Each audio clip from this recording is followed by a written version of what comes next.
and welcome to the Scratticus Academy. It is Wednesday, which means we are back with Return to Eden. And I say back because we've already had the premiere episode of this one. But yeah, we're going to go around real quick just to say hi to everyone, to introduce their characters, and then we will jump straight in. So let's start, as we always start, Eden, and that is saying hi to Hans. Hi, Hans. Hi, Alice. How you doing? Good. I'm good. How about you? It's Eden, right? I mean, that is on the one hand very, very good, and on the other hand, something is going to happen. Yeah. But we come here expecting that. So I'm playing Artie Chen. If you didn't see season 1, you will learn Artie Chen really quickly is a naive adept who right now works the system, but it may not mean what he thinks it means. We're going to find out soon. And I am looking forward to having more Artie antics today. Awesome. Perfect. So many hashtags around Artie. And then we're going to hop down to the very lovely Zelda. Hi, Zelda. Hi, I am Zelda. I am playing Vestal, who is ipso facto witch. And she is just trying to get by, kind of. I mean, she's currently living at JD's, so kind of living off of JD getting by. So. We're all just getting by. Perfect. And then we're going to hop over to Tisalians. Hello, Heavenly. We're back. Hi, I'm so happy to be back. Also, I just got a new streaming setup, so what up? There's a light in my face. It's so exciting. Awesome. And who are you playing today? I am playing Coil, and I am if you didn't see the first season, you don't know that I played a character that was brutally murdered by Alice, and it was awful and terrible, and Alice murdered me. We did agree, but also still murder's murder. Alice, don't try and minimize the murder. You are the only player I've ever killed. Special. Oh, I like that. So I am playing a recently turned on creation of the character that was killed last season, and their name is Coil. Perfect, thank you. And then we're gonna hop over to the lovely Bree. Hi, Bree. Hi, hold on. Sorry, my thing froze. I was trying to unmute. Hi, guys. It's Bree. I'm so stupid excited. I've checked.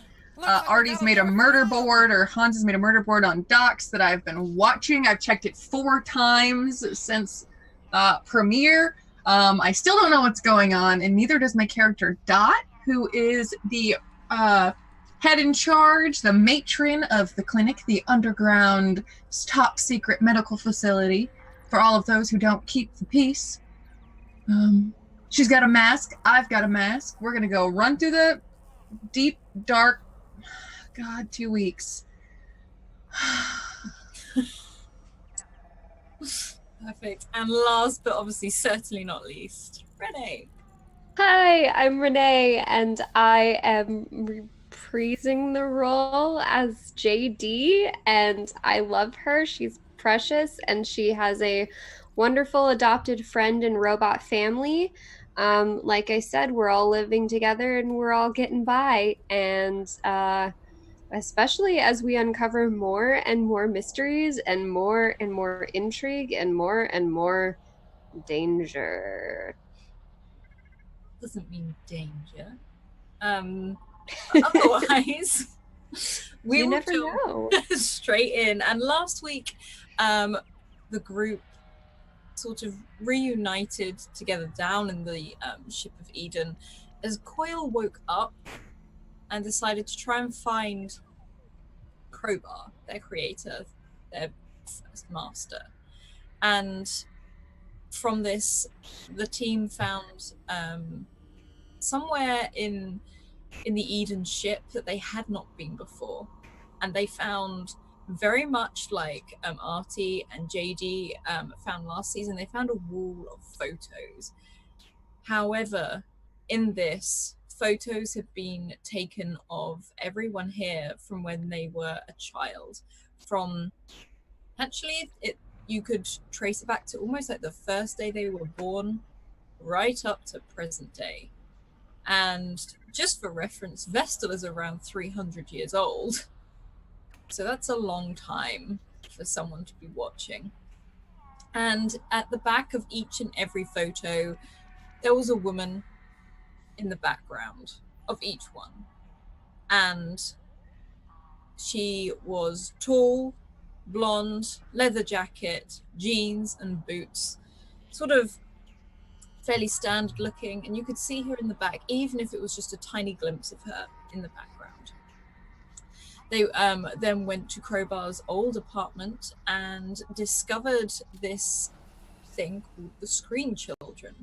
And Adam Watson's name was in one of the many files of the people found at this location, which they were able to find coordinates for in part of Eden in the Blue District. They had never been before. And other than that, last minute before, Soren disappeared. Soren went back to Eden on her own, just feeling something strange about it, just wanted to have another look at the photos. She'd probably never seen all of her companions as very young children before and wanted to go and have a look. And as she did, she found one last, almost like a cupboard, secret sort of compartment, a very small room with a makeshift bed with some posters of like movie posters and this artist called Frank Sinatra all pinned all over the walls, and books and a toolkit. And behind this poster was another type of metal, another part of the ship that seems to have always been there, an older part of the ship with a sign that read Argo 37. But we will jump in back at Crowbar's apartment. What are you all doing? That was freaking good. Oh, gosh, it's so freaking good. Okay. So I was using some of the computer stuff here to try and get more information on the Screen Children, and Dot and I found a location. Coordinates location, yeah.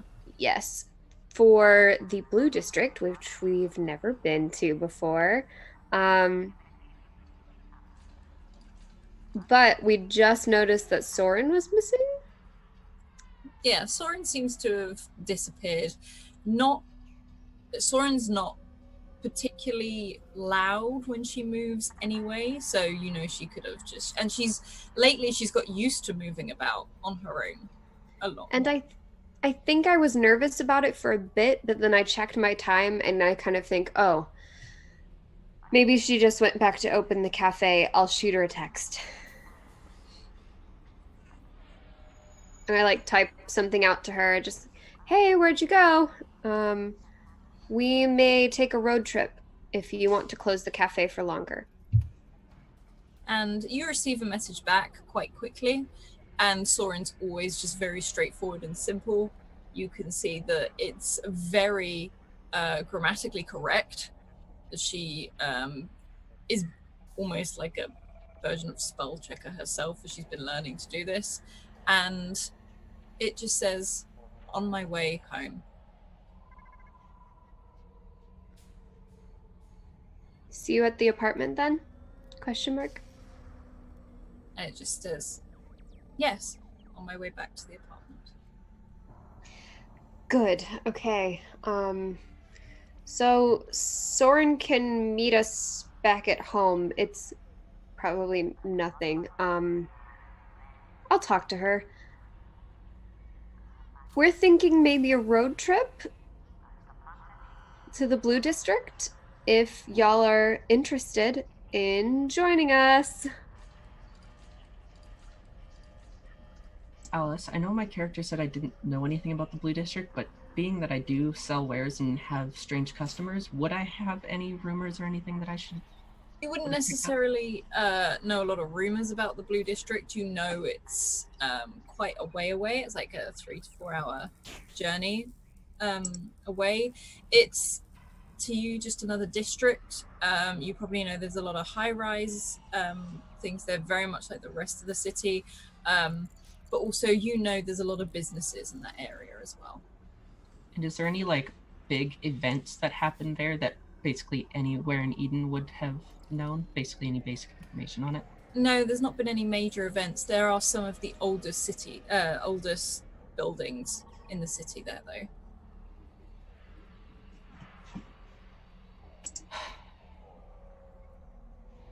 So, I mean, is everyone ready? I mean, we gotta stop back at the apartment, right?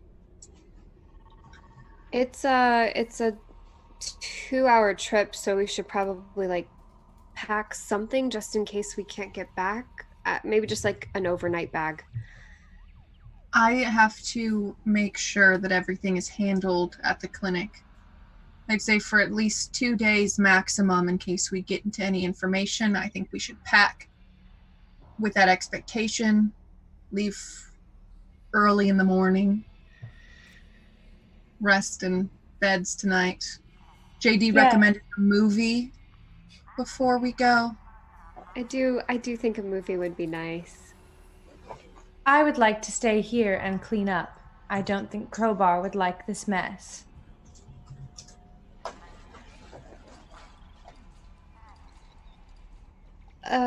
Coil, I don't, do you need any kind of rest or charging or? I am not sure. This is my first time being on for so long. Oh, Do you? that's a scary thought. They're just gonna stop working halfway through. Well, I mean, it's possible Crowbar has something around here that would act as a charging station or some kind of extended charge. It's just, I might should check it out if we're thinking of traveling. If that's all right with you. I will allow you to examine me as you see fit, JD. You were Crowbar's friend. You are my friend. Thanks, Coil. I'm gonna try and see if I can tell how Coil gets energy, and then tied to that, if there's something that gives them energy, if there's a battery pack or a charger or something that Crowbar had lying around that might. Okay. I'll give this to you for free. You know robots. You know them very, very well. I do. You can see that it looks The whole as if- family. Yeah. It looks as if Coil is one of the that was literally directly plugged into the mains to charge. However, you can see around this apartment massive battery packs, like huge, like almost industrial sized battery packs, which look as though they can be charged and almost fixed to the side of Coil, almost like a secondary battery. And hello, Raiders! Hello, welcome. We are playing Eden. Okay, so what I'm gonna do is I'm gonna try and take one of the battery packs with us, and just say, okay, Coil, I can charge this at our apartment. We can give you the location. Maybe you could meet us there if you feel good about how the apartment looks. We're gonna go ahead and get packed and take care of some of the business we need to take care of. But I can charge this at the apartment, and then we can make sure you're at full charge tonight. If you feel yourself starting to get sluggish or slow, use one of these extra battery packs over here, okay? Is there a way that I can check in with my charge? Is there like a battery reading that I know on myself? I think you would probably feel it more than anything. Almost like through your eyes, you'd get an alert. Beep, beep, beep. Yes, thank you, JD. I will come over to your apartment later after I have finished tidying up. Perhaps I can bring anything that you all have forgotten, supplies that you can't get on your own. Just let me know. I am here to help. Thanks, Coil. So wait, are we intending on leaving Coil alone? I think if Coil wants to do cleaning, we have several things we need to take care of. They can meet us back at the apartment. I will be fine by myself. I appreciate your concern. They're very self-sufficient. JD's like sold on Coil's capabilities at this point. She's examined them like several times now. Does Coil know the way back to your apartment? I'm gonna send them the address right now. And I like send over the address to Send address. send address, because if I recall correctly, the way we did this was we took over Lauren Curtis's apartment and the apartment next to it and just have like a 2 apartment suite. Effectively, that is what you did by the end. So yeah, we're good. I just send the Lauren Curtis address, since that's like usually the living room we hang out in. The other one has a like sitting area as well and like a study set up, but the movie and hangout living room is the Lauren Curtis apartment.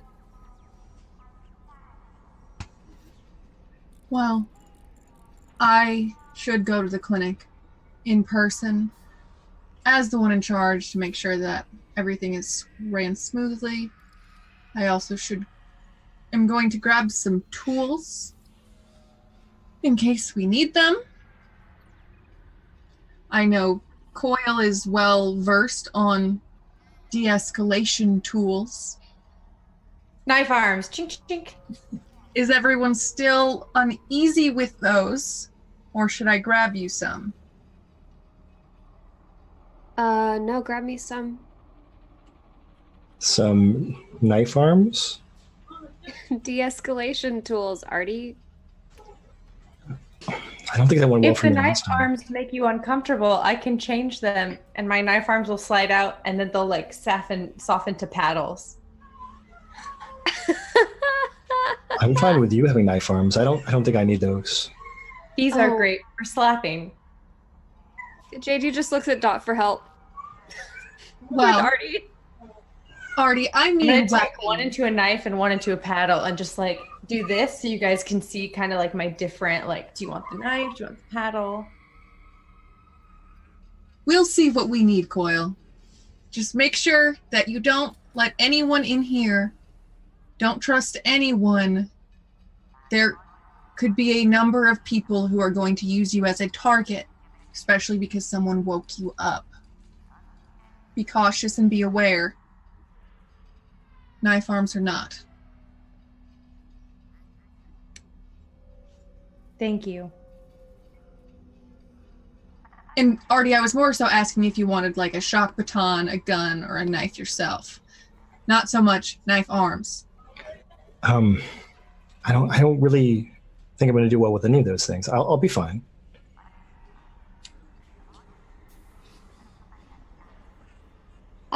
I'll take a gun. I've been practicing. Why is everyone laughing at me? I promise I just read Scrat's comment in chat that says, "Don't trust anyone. I can feel the year's worth of counseling coming undone for I need a gun. JD's We all so agreed the like- counselor was evil last session. It's true. Definitely. You just trust no NPC anymore. That's Even the advised. Hashtag don't trust your counselor. Also, whose fault is it if we don't trust any NPCs, Alice? Look, Guilty. Mm, like only 2 of them who are untrustworthy. So you know, 2. He asked you to call, guys. I was busy with everyone dying. Yes. but Remember how the many little times did we- girl. How many times did we think someone was guilty? Because you made us think everyone was guilty. Look, I played it and you all just went like you didn't trust anyone straight from the start. That's the best way to go. Start as you mean to go on. All right. So the plan is in motion. I will go to the clinic. You will all go to the apartment. Coil will remain here and do what they need to do. Coil, don't answer the door for anyone. Please do not get, I don't know, hacked. I have no control over whether or not someone chooses to hack me, but I will try my best and will not answer the door. All right. Time for another adventure. And Dot, you can go down to the clinic. Coil, you can stay here, and you can start making things more orderly, telling them up their right way, and sort of you have a general idea of where everything belongs, so you can easily tidy it all up. And Vestal, Artie, and JD, you can head back to the apartment. So let's follow you first, as you will sort of arrive back at your apartment. We Which smells like either burnt had to microwave get banana. 2 taxis Yeah. or cram. Yes. Okay, first off, I look to see if Soren is there. Soren, you can see, has arrived, but you guess she's probably in the apartment. Okay. So if I can tell that she's there, cool. I'm going to go check on Kevin because the smell is bad. You actually find Soren by Kevin. Seems to be sort of cleaning him or sort of fanning him a little bit, and looks over at you as you come in. It's like, Kevin is not happy, and just continues to like fan him with a little book that she's got, like this just sort of flap of card that as Kevin is just, you can see like the black smoke is gone, but he's just cooling him down. Yeah, after what Artie said, I kind of didn't think he would be. And so I go over and like lean on my elbows and look at my microwave and say, hey, buddy, how are you doing? And you just get a few beeps out of him more than anything. Yeah. Doesn't say much. Yeah. Do you need anything from me? Any fixing up? And Soren looks at you, he's like, he is fine. Just... And then sort of looks at you, like almost like searching for the vocab. And is just resting. Okay, you rest. I have someone who owes you a big apology. Hey, Kevin. I am sorry about the banana. That was not a good call. You hear a few bleeps, but otherwise the door closes and it seems to be fine. There doesn't seem to be anything. There is no upset over this banana and Artie and Kevin, but Kevin does look like he sort of just turns himself off for a bit. When he's off, I just make sure that like all of the wiring looks good. I'm not going to do like anything intrusive really, just kind of like a overall look. Yeah, no, his wiring's fine. He just looks very smoke-filled and sort of blackened on the inside where there's also bits of banana, which you can see Soren is cleaning off. Okay. Thanks, Soren, for cleaning this up. Hey, so we're looking at having to travel to the Blue District because the Screen Children, whatever, we don't really know a ton about them, but Adam Watson's on the list. So we're going to head out to the Blue District and maybe pack a bag or two, watch a movie tonight. But I don't know, Dot's worried it might take a day or two.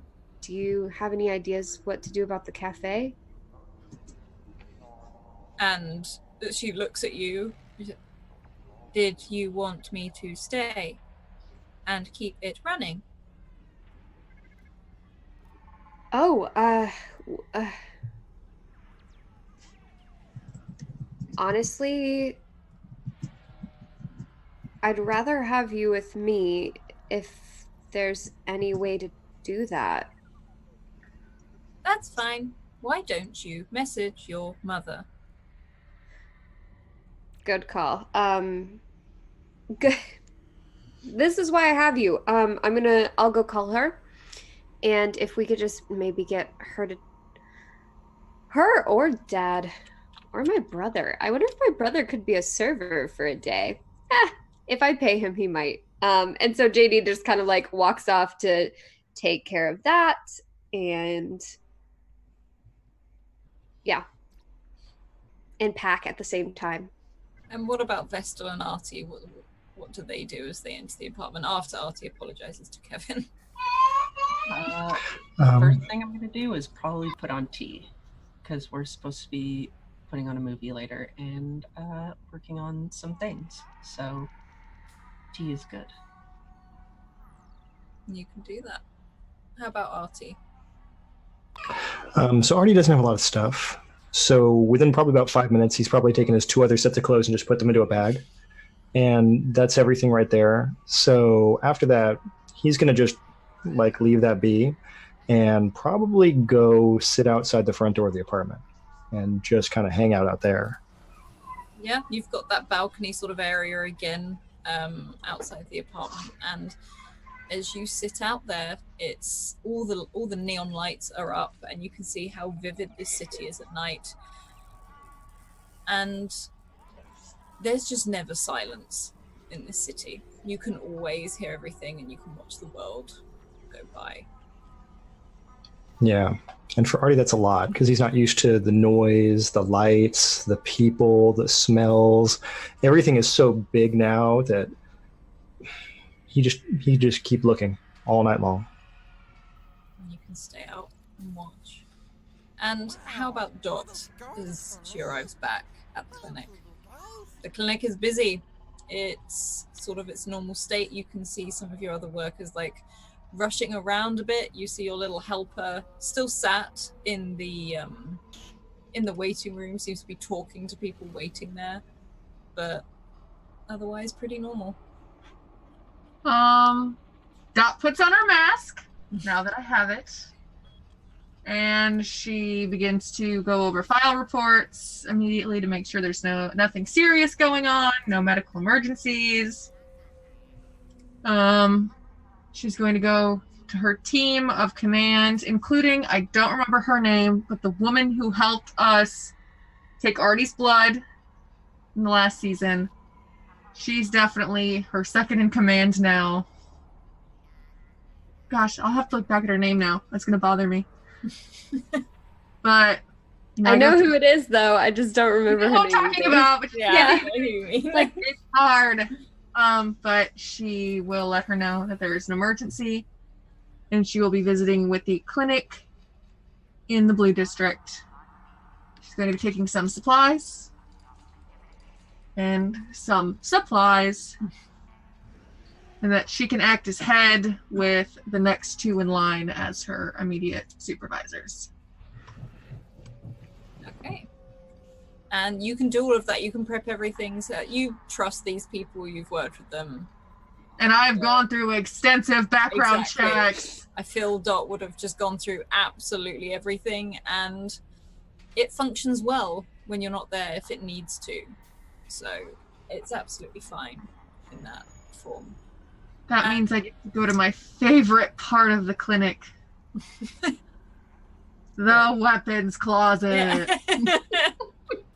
And you can kit yourself out. What are you taking? So Dot always carries a fully charged shock baton. Mm-hmm. Prepare herself just in case, as well as the knife that killed Crowbar because she's a hot mess. She'll take a handgun for JD. And she'll take another shock baton either to dual wield or to offer to like Vestal. Okay. She won't take too much because she doesn't want to have to worry about, look at all my guns. Yeah, this amount you can discreetly hide upon your person, especially because you don't want to walk through the clinic looking like this. Right. Don't make anyone nervous. Yeah. But you can easily take all of these bits and bobs. And if you wish, return to the apartment. There's one thing I would like to do before I leave, and just down at the monitor that is not Dot's computer anymore. Dot has her own, but to the side of now the matron's office that has been very rigorously cleaned since they've taken out the matron's body. She boots on the old computer of the matron, and she wants to try and look up anything she can from the what is it? Screen. Oh, the screen children. Screen children. Yes. Yeah, could you roll me a straight up intellect roll for me then, please, as you sort of go into this? Yes. All right. So that is. Okay. On a 4, you find references to the Blue District, and you can see that there are a lot of medical references and just information in general of the health of the district itself. You do see that there seems to be a lot of businesses there, more than actual homes and housing itself. You can just see that from like the registers and things like that there. And you can see one thing that probably pops out to you. Just one of the company names is Screen Care. Can I pull up the location of Screen Care? Yeah, no, you can get a map up easily. You get basically the same coordinates and everything that JD had found, and you can see this just a very, very tall, upright building. And what is it called again? Just so I have it, so when I come screeching at JD. Screen Care. Screen Care. All right. Well, with that information, dots off. Okay. And how about Coil? Once coils are done, do they go straight to the apartment? Yeah, I'm kind of as I'm tidying up, I'm just trying to kind of look for everything. Maybe I'm hoping to spark a memory through something that I've seen in the brief moments that I've been powered on. But also I've noticed that all of the humans seem to be really uncomfortable when around me, and I think it is because of the way that I look. So I'm looking to see if Crowbar had at any point anything to download like a face for me. So instead of just being like a blank screen with 2 eyes, I'm looking to have a real human face like picture, because I think that'll help everyone become more comfortable around me. Or more terrified. It's going to be one or the other. You know that from other projects that Crowbar has done, there are patches like you can upload to different things, almost like there's blank screens and other bits and bobs like that. So you know that there's like a set amount, so there's probably like 5 or 6 choices that you can flick through before you can pick the face you want effectively. Is it going to be like cartoon, like wiggly eyes and like a little nose and like a silly little mouth, or is it like you want it to be that? I want it to be the most, what I might think is the cutest and most friendly. Maybe it can just be random. Yeah, just randomly assign me a face. Okay. Or there is the option of the face changes with your reactions. Okay, I like that. Okay. Is there a face in particular you would like?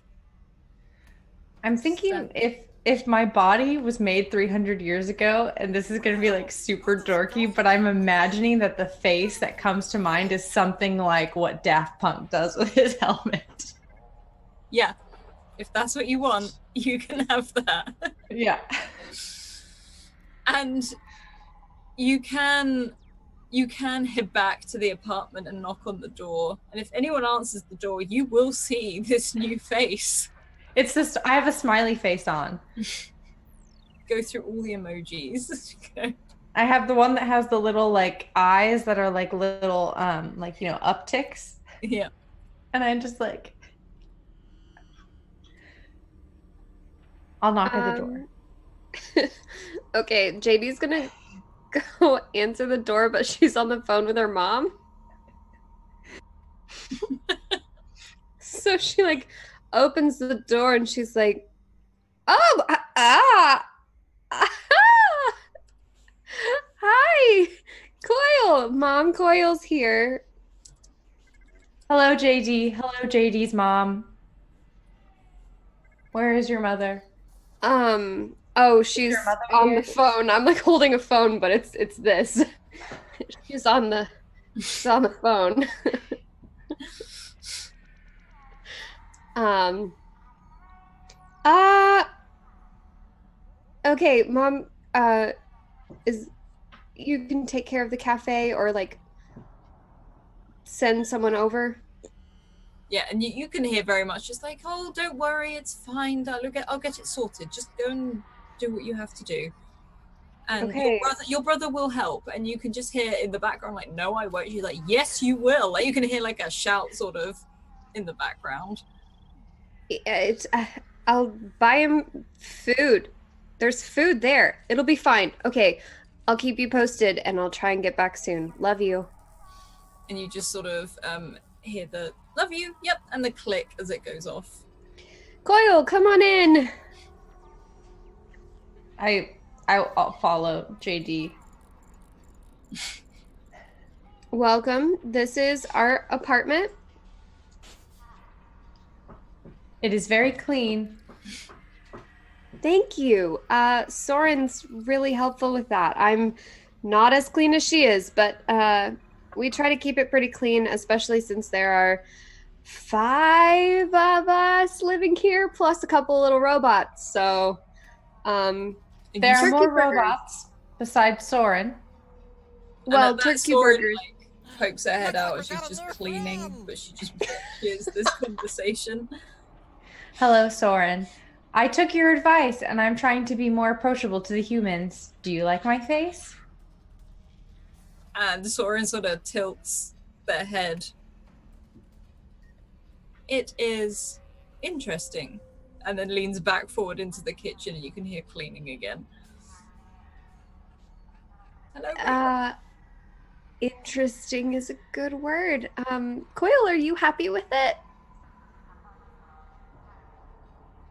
I suppose as long as it doesn't impede my function of helping you de-escalate any future situations.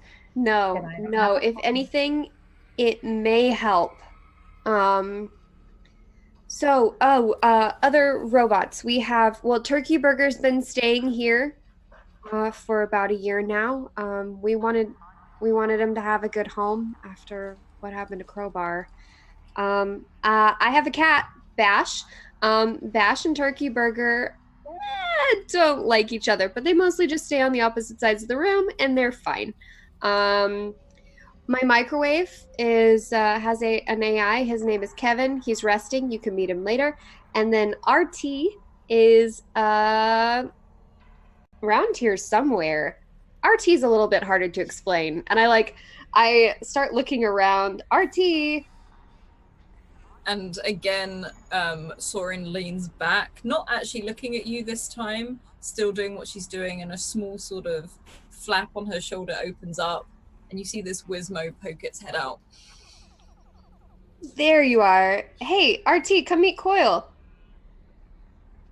And it sort of pauses and actually looks to Soren, and then jumps out, closes the little sort of shoulder flap, hops down, and sort of this tiny little thing sort of wheels its way over to you. I pick RT up. I'm like, this is RT, not to be confused with Artie, who's different. That's Artie, like ARTIE. This is RT, just like R-T.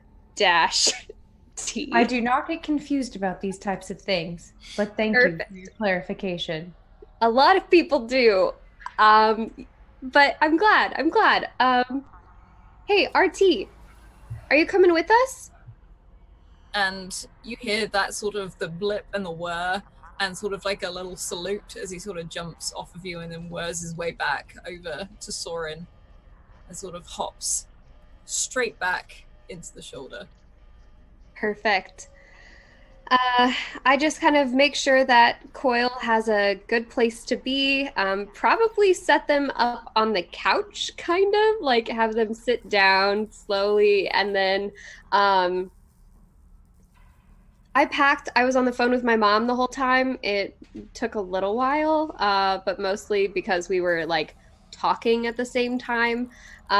So I just kind of like At first, I'm kind of like unsure how to host Coil because usually I'd offer tea or some sort of food, but it's Coil, so instead I ask, so Coil, have you ever seen a movie? When I was first turned on to do my primary purpose of de-escalation, I watched a movie that taught me proper protocol when dealing with large groups of humans that were insisting on escalating situations.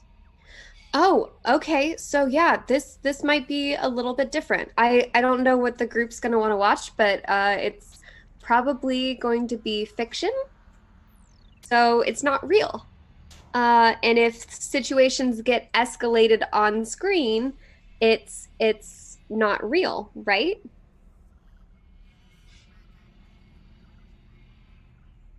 Okay, I trust you. We'll see. We might not even watch something that has too much escalation in it. Um, but hopefully you like it. It's a definitely a pretty human thing.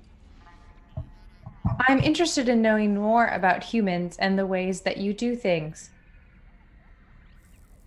Yeah, this is a good way to do that. It's a good glimpse into human life and human interests. I'm also interested in knowing why cats won't just decide to stay in or out. What do you want? Oh, cat That's love. another thing, Chad. If you could clip that one for me, I want. You would have I can't sleep. I want to listen to that for this weekend. They threw my text alert. I'm just waiting for mine to come back in because she wandered out. She'll be back sometime soon. I just don't know. So I'm going to go check on Vestal and Artie, see how their packing is going. And I kind of like knock on the door that we have in between the apartments. I'm following JD at very close range. Hey, what's up? Coil's here. You see Oh. the face. They didn't have that face before, did they? No, they didn't. No, I found it in some of Crowbar's manuals. I imagine that this is what you wanted me to have. I thought it would make you all more comfortable with me. I understand that I'm very strange. Well, I mean, there's a lot of us that are strange, but it looks good on you.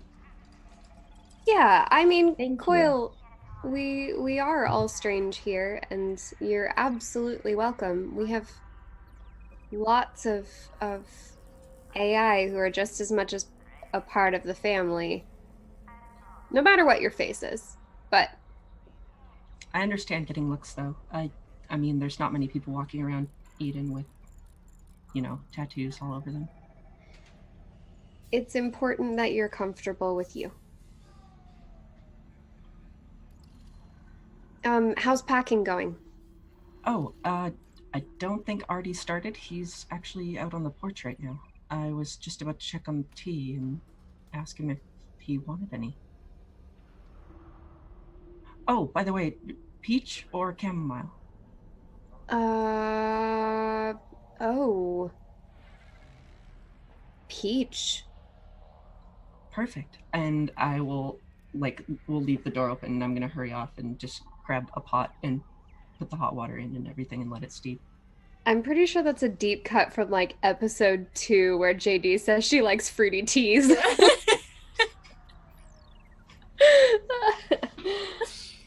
And Dot, by the time you arrive back outside the apartment, you can see Artie just sort of sat watching. Is this something Artie does a lot? Is it just today? I think it's becoming more common. I don't know how often people are really checking on him. He probably would not know either way if they knew. So you're just sitting out here, she says as she walks over to him. Hi, Artie. Yeah, hey. Dot's gonna pull down and sit down. She's not gonna ask if it's okay. She's just gonna do it. You excited for tomorrow? I mean, I don't know what we're going to find out, but I guess it's a good thing to get moving with this, figure out if we can get ahead of it. Yeah. Yeah. Hopefully this is it. We can figure this out and actually be done. Yeah, that would be nice. Okay. Also, while we're deep in the trauma and you're sitting out here staring a million miles away or whatever you do sitting out here by yourself, I did find something on Matron's database about the location in which all of those kids were sent. It's a company Okay. called Green Care.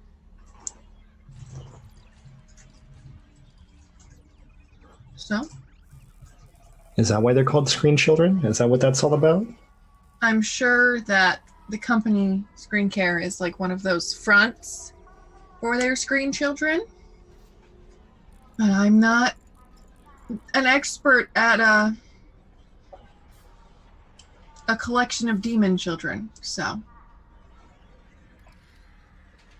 Right. But are we still watching the movie tonight? Are you going to come sit with us? Yeah, sure. I bet. I was just still busy. I was just taking some time and getting some air, you know. Okay. Dot's going to get up and she's going to walk in, like before he stands up. She'll go, whenever you're ready. Okay, And when she thanks. quietly shuts the door, as soon as she like gently, the door like clicks, she turns around and goes, it's a company called Screen Care! The boot down the door, guys. She waits until Artie is separated back into his quiet peacefulness before she starts shrieking. What? Artie, you can hear this.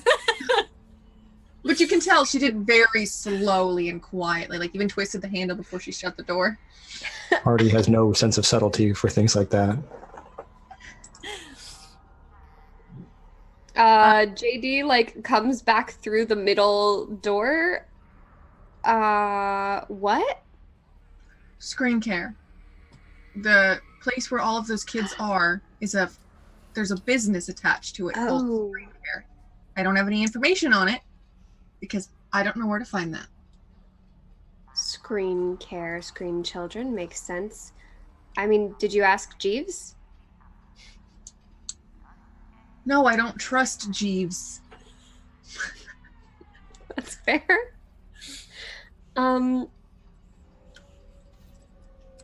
Yeah, I mean, I could search it, but that's not very protected.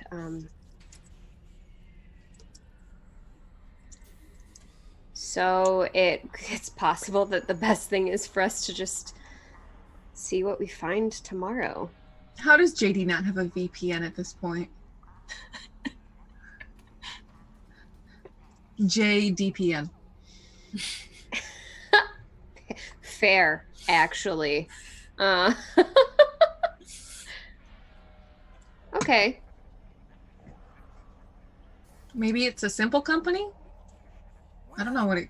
Maybe they fix screens? I don't know. Yeah, like if you step on your wristband or whatever. Right. Or start a riot in the lower levels. Perhaps they screen children for special abilities or promise. Coil's here. Hi, Yeah, Coil. Artie Do is you also like my walked new into the room. face? I have like a handful, like holding like 4 mugs by the handles, and they're like all miscellaneous mugs, and and the teapot, and walking in from the other side of the apartment. Sorry, did I miss something? Screen Care. It's a company name. Same building as those kids.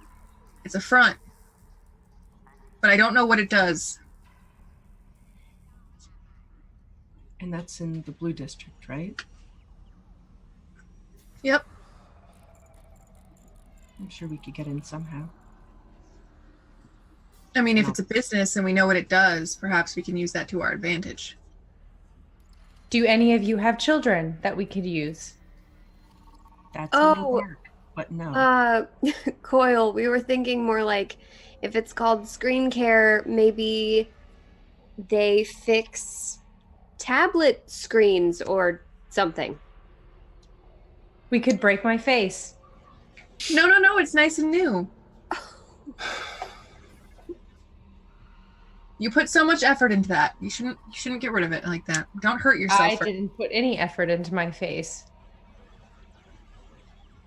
Soren steps forward and looks at Coil. It's like, being self-destructive is not helpful.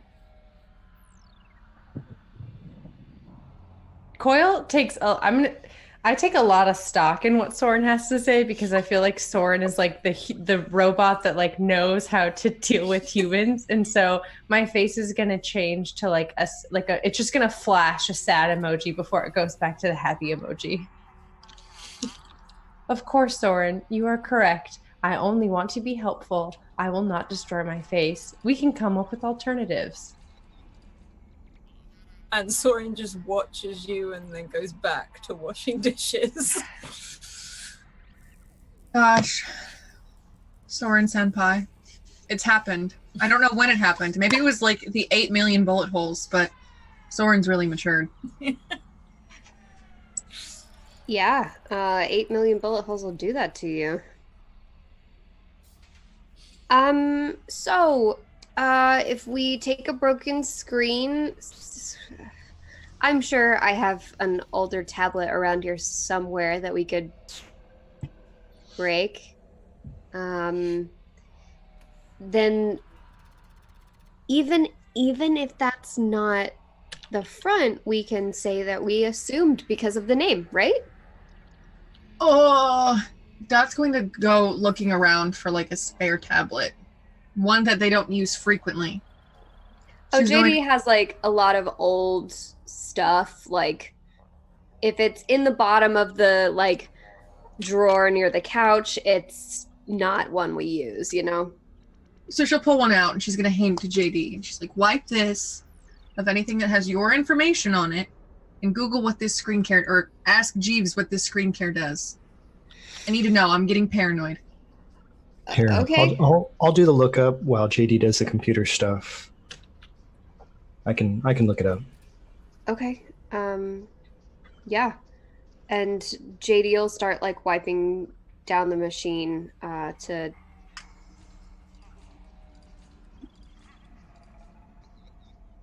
and let Artie do that. Artie, would Artie have capabilities of like going undetected on the web? Yeah, that's what Artie's good at now, is doing data searches. Good. Then I will let him cater to his strengths. Artie can do Google. No, it's Artie can ask Jeeves. And does Artie ask Jeeves? Yeah, but he'll actually, because, this is now actually a thing I do, I will not actually ask Jeeves. I will do it in a legit, somewhat stealthy fashion. How are you doing it? You will inquire with Jeeves. It's next level. You can research screen care, and the first thing that pops up is the company Screen Care, with a slogan underneath that says, "Looking after those you love and their education." Okay.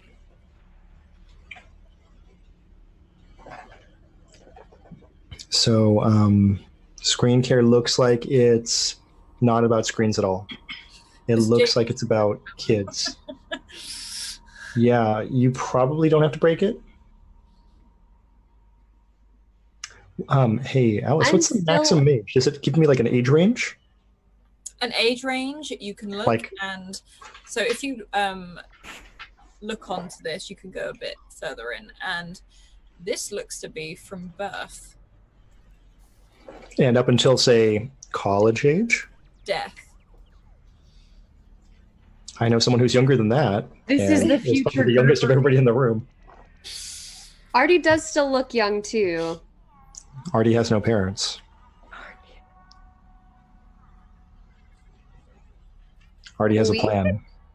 Okay, but plan B, I just break the screen and we pretend we thought it was a screen repair company.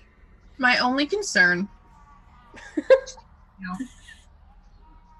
is the fact that there has been someone following us for at least a few hundred years, documenting every single moment of our lives up until a year ago.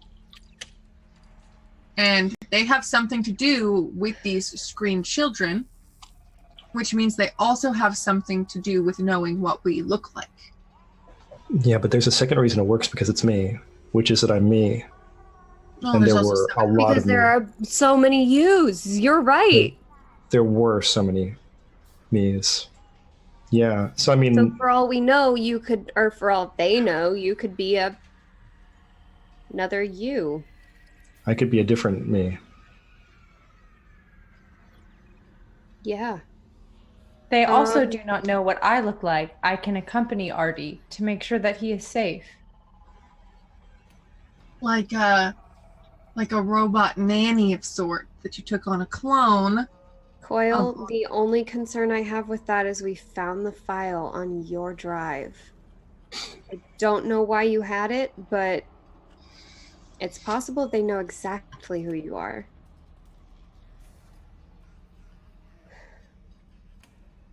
Also, who woke you up? Also, who woke you up? Do you think that they woke me up? When it comes to our life, anything is possible. Could have been a homeless man on the side of the road, or it could be an evil enterprise that takes infant children and turns them into people who poison the rain and kill hundreds of people. Although they have no way of knowing for sure what I would have done, it is safe to assume that I would have sought out Crowbar and found you instead. If they've been following you for your whole lives, they know how adept JD is with electronics, and perhaps they would then know that she would find this information on my hard drive.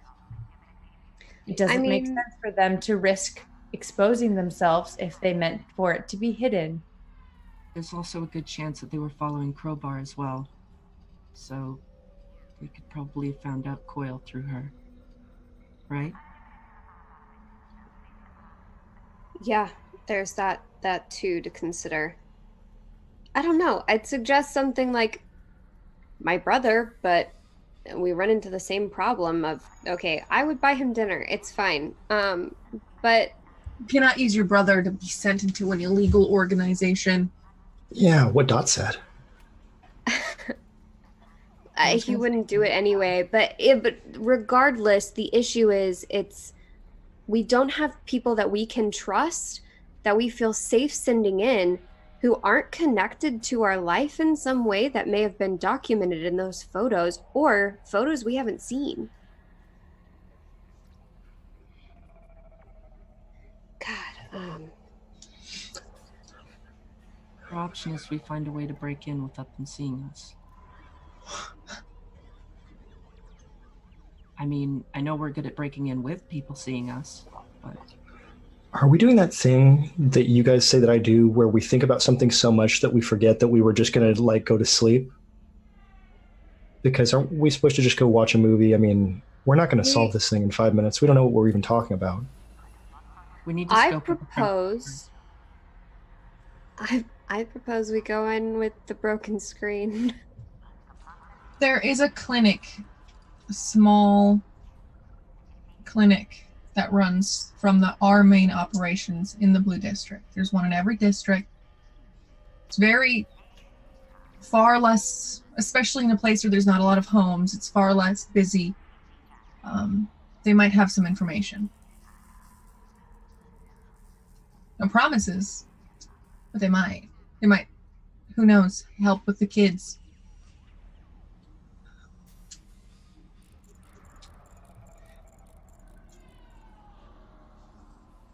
Okay,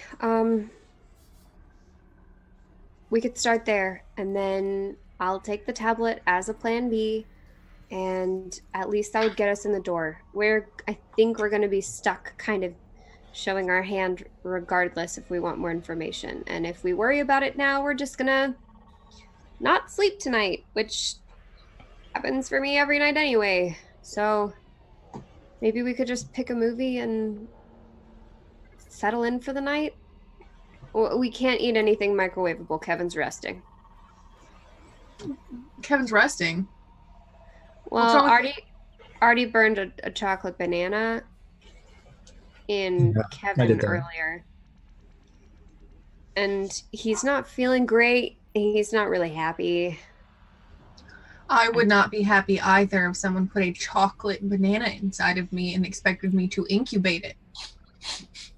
In the foil, I think, too, if I recall correctly. First off, that's very worth clipping, universe. Second off, Why? yeah, it was in the foil. That would probably be my most famous clip, my most important clip. That's the one they'll play right before you get your Oscar.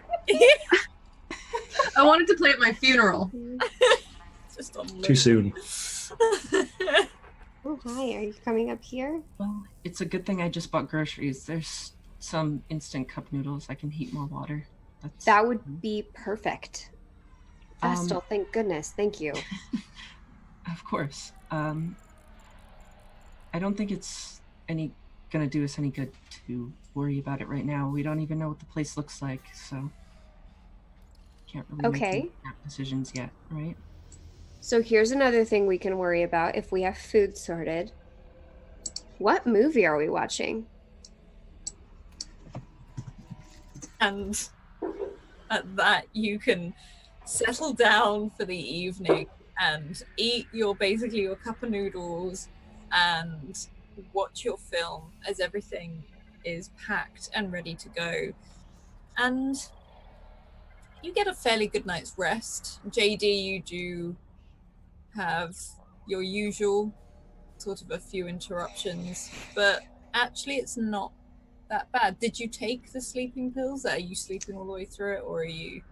I did try my first sleeping pill tonight, yes. Well, then you found that you did sleep better than before. You only woke up once.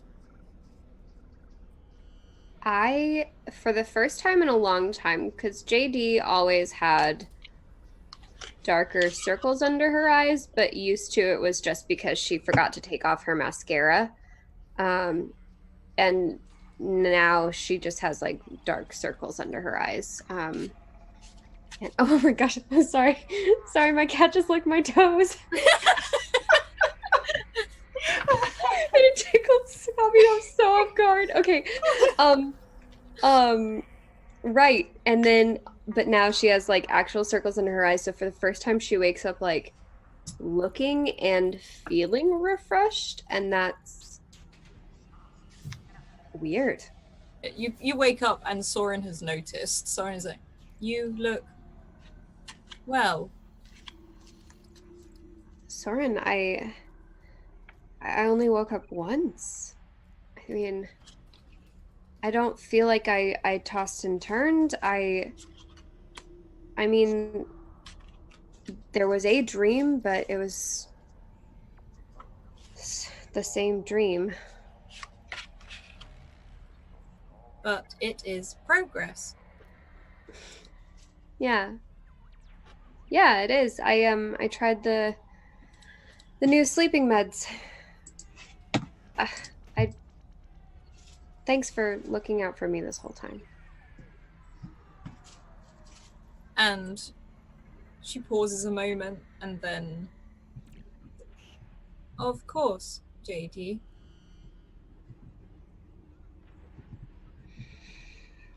Are you okay to come with us today? I don't mean for it to be selfish.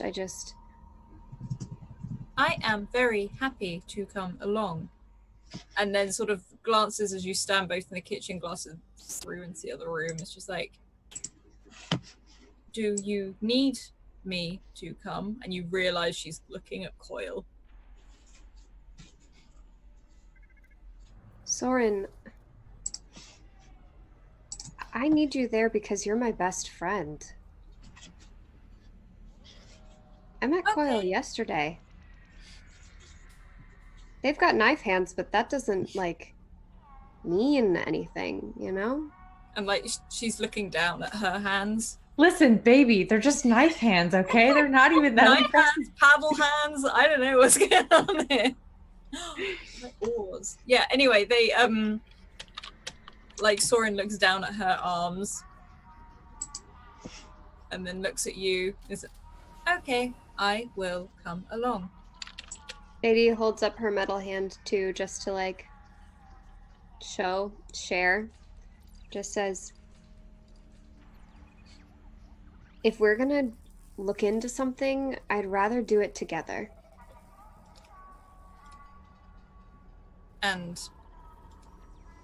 you've never really seen it before, but Soren dips her head, almost like maybe looking down is sort of not embarrassment, but maybe sort of shame for bringing it up. But very quickly it pulls their head back up. I will begin packing. Great. Thanks. Don't worry about it, and let's go on a road trip. Sorry, I've just seen the GIF in the chat. Oh, Eden chat is back. Okay. Actually, speaking of, I'm actually going to spend the night. I'm staying up, and I pull a card from my deck. Because that's what I do, and I forgot about that. And it is the Reverse Hierophant, which I will send you a small description of. Awesome. And I'm just going to sit, and if you're, like, for me, who keeps their eyes closed before they're basically meditating on this card, the tattoos actually seem to almost wave.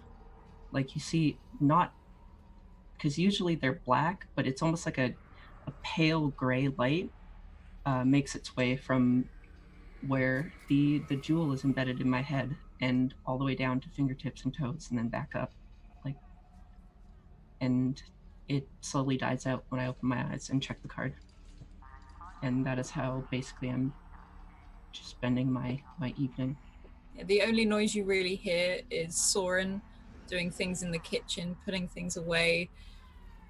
But as much as your eyes are closed, you're very aware that Soren is trying to be quiet.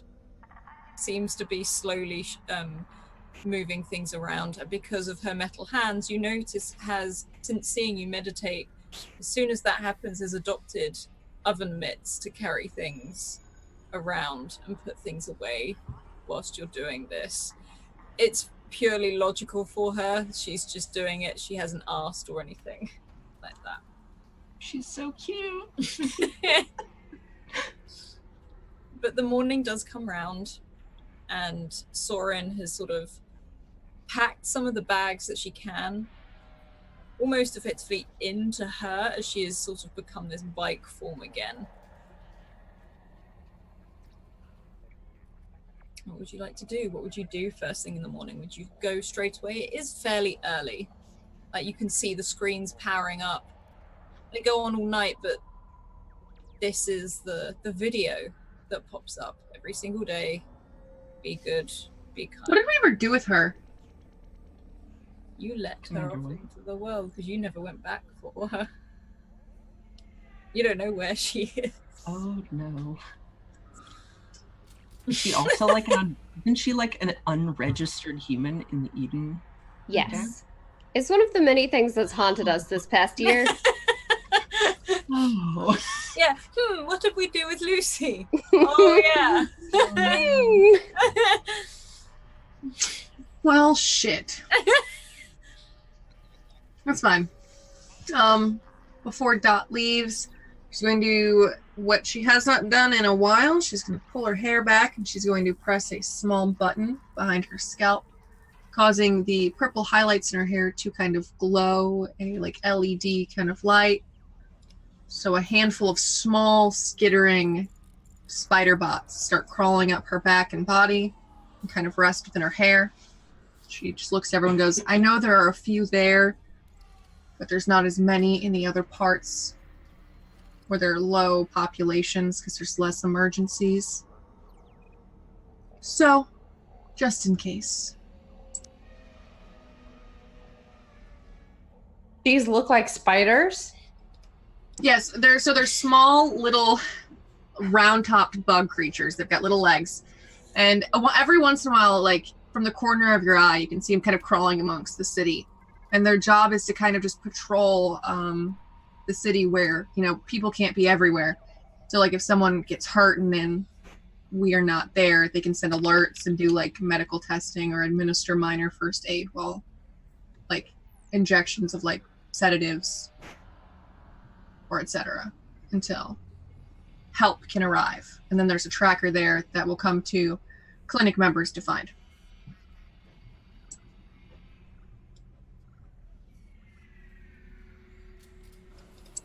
But yes, they look like little blue spiders.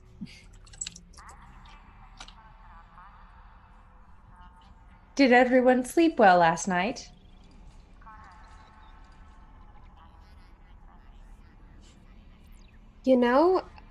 Surprisingly, I did. That is wonderful. Dot, did you sleep well last night? Yeah, sure. Artie, did you sleep well last night? I slept a little bit, yeah. Vestal, did you sleep all right last night? The few hours that I slept quite well, thank you.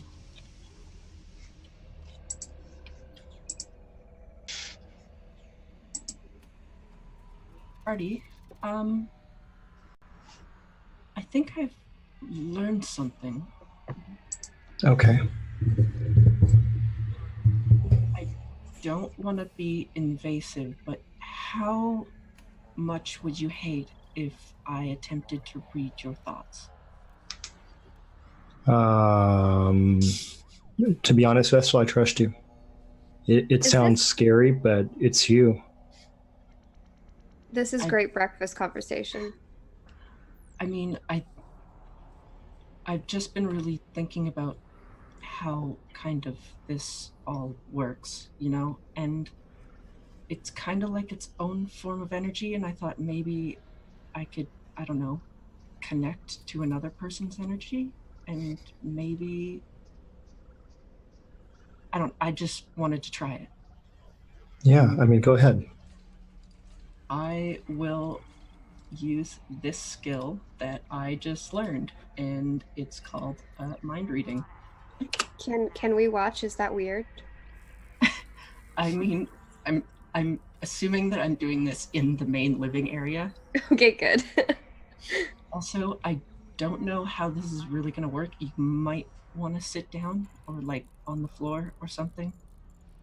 I just would it caused you to collapse and you like hit your head on something. Yeah, okay, yeah. And I'll just sit like cross-legged on the floor and attempt to do a mind read on Artie. What are you trying to find? Is this something Artie knows or memories?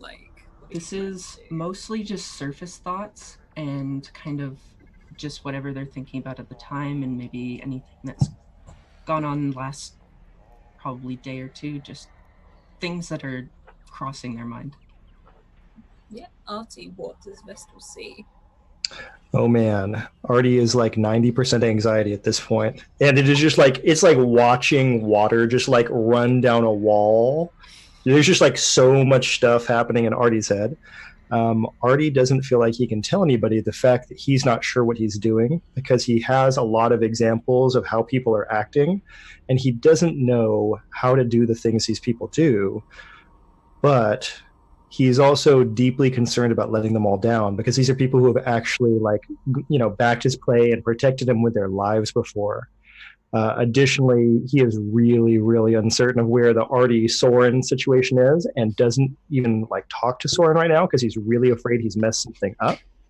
And he's always shouting at JD because JD is the closest thing to a sibling that Artie has. But there's this problem where he wants to do his own thing, but he knows he's going to mess up, and he doesn't want to get told he's going to, and he's doing this thing back and forth. And so Artie, the reason he's talking so low right now is he has about 1,000 of these things going on, and he's just overloading, just popping off constantly. I am so happy. I just learned so much. I'm just gonna put a hand on Artie's shoulder, and you can do pretty much anything. Know that? I don't. There's. You got to be thinking of somebody else, because I just do. I know. So what if you fall? No. You have a bunch of people here that'll back you up, right? Yeah. I mean, that part's true, but I mean, every other Artie was a sociopath and probably a killer, and they all worked for an evil organization. And I still don't know why I'm alive and everybody else who's already is dead. And I'm not totally sure I'm okay with being me and doing my thing. And I don't know what I'm supposed to do that's special that keeps me alive when everybody else is dead. Because there are a lot of people that look exactly like me and who can do exactly the same things that I do that are all dead. And I don't know what to do. Are they near enough for us to hear them for this, or have you stepped away? Sitting in the dang center of the room. JD was totally watching the mind reading thing, because Just there was cereal, like. no, seriously, like he was just like, oh, this is happening now. Okay. For that minute, because that mind reading, it lasts 1 minute. You'll actually see that faint glow that I talked about on my own. It actually becomes a little bit brighter, and it extends to the fingertips, and then it doesn't come back. And then when the spell ends, it seems like there's a light actually retracting back from my fingertips and back up my face and into the gem. And listen, Artie, I have been around a long time, and I've wasted a lot of time doing nothing. And for someone who might not have as much time as I did, you're doing a hell of a lot more. At least that's my opinion. And personally, I'm kind of proud of you, and I've only known you for just over a year now, right? Yeah. Thanks, Vestal. No, I mean, it means a lot. I don't know how to talk about any of this stuff. You know, my parents, I mean, I only know, 7 or 8 people. I mean, most of them are in this room. And I mean, my parents don't talk about stuff, and they never talk to me about stuff. And we know that my entire life was a conspiracy to not let me find out anything. And I mean, you know. Hey, you may only know 6 or 7 people, but I'm sure you could trust any of them to talk to. That includes Yeah, me. but you guys all have a lot of stuff going on. I mean, Dot's running the entire clinic, and JD's got her own stuff going on, and I like talking to you, Vesta, but I don't know that it's always important.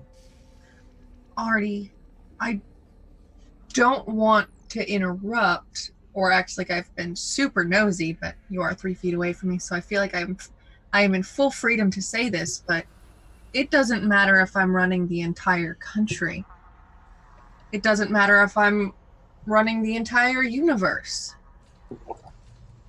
You know my comm information. You're one of 1, 2, 3, and 4. I'll give it to Coil as well soon, so you have my comm information. So soon to be like 5 people. The only people who can reach out to me besides work. You're the only friends I've ever truly had. And I don't want you to think for a second that I'll ever be too busy for the things you have to say. Thanks. Hey, and you mentioned all the Arties turning out to be bad or sociopaths. I'd say you turned out pretty good, right? I'd say it's probably the reason you're the only Artie left. Because you're good. And you are good. I'm gonna go up to Artie and sit in front of him, like kneel. Are you guys sitting? I'm sitting cross-legged. Yeah, Right that's what I across thought. from him. I'm gonna like kneel in front of Artie and put my hands out and say, Artie, I don't know much about you, but I do know about being part of a collective, part of, or rather, just one part in a machine. And if there's anything that I've learned in the brief moments that Crowbar turned me on, is that it's not your hardware that counts, but your software.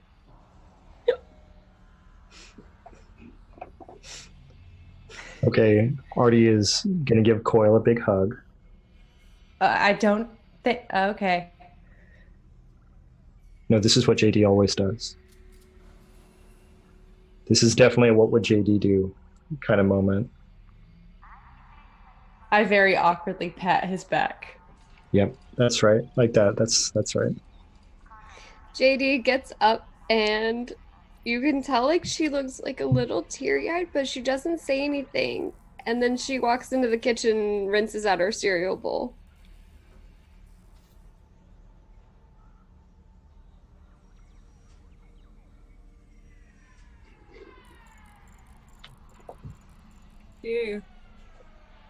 You'll set off straight away?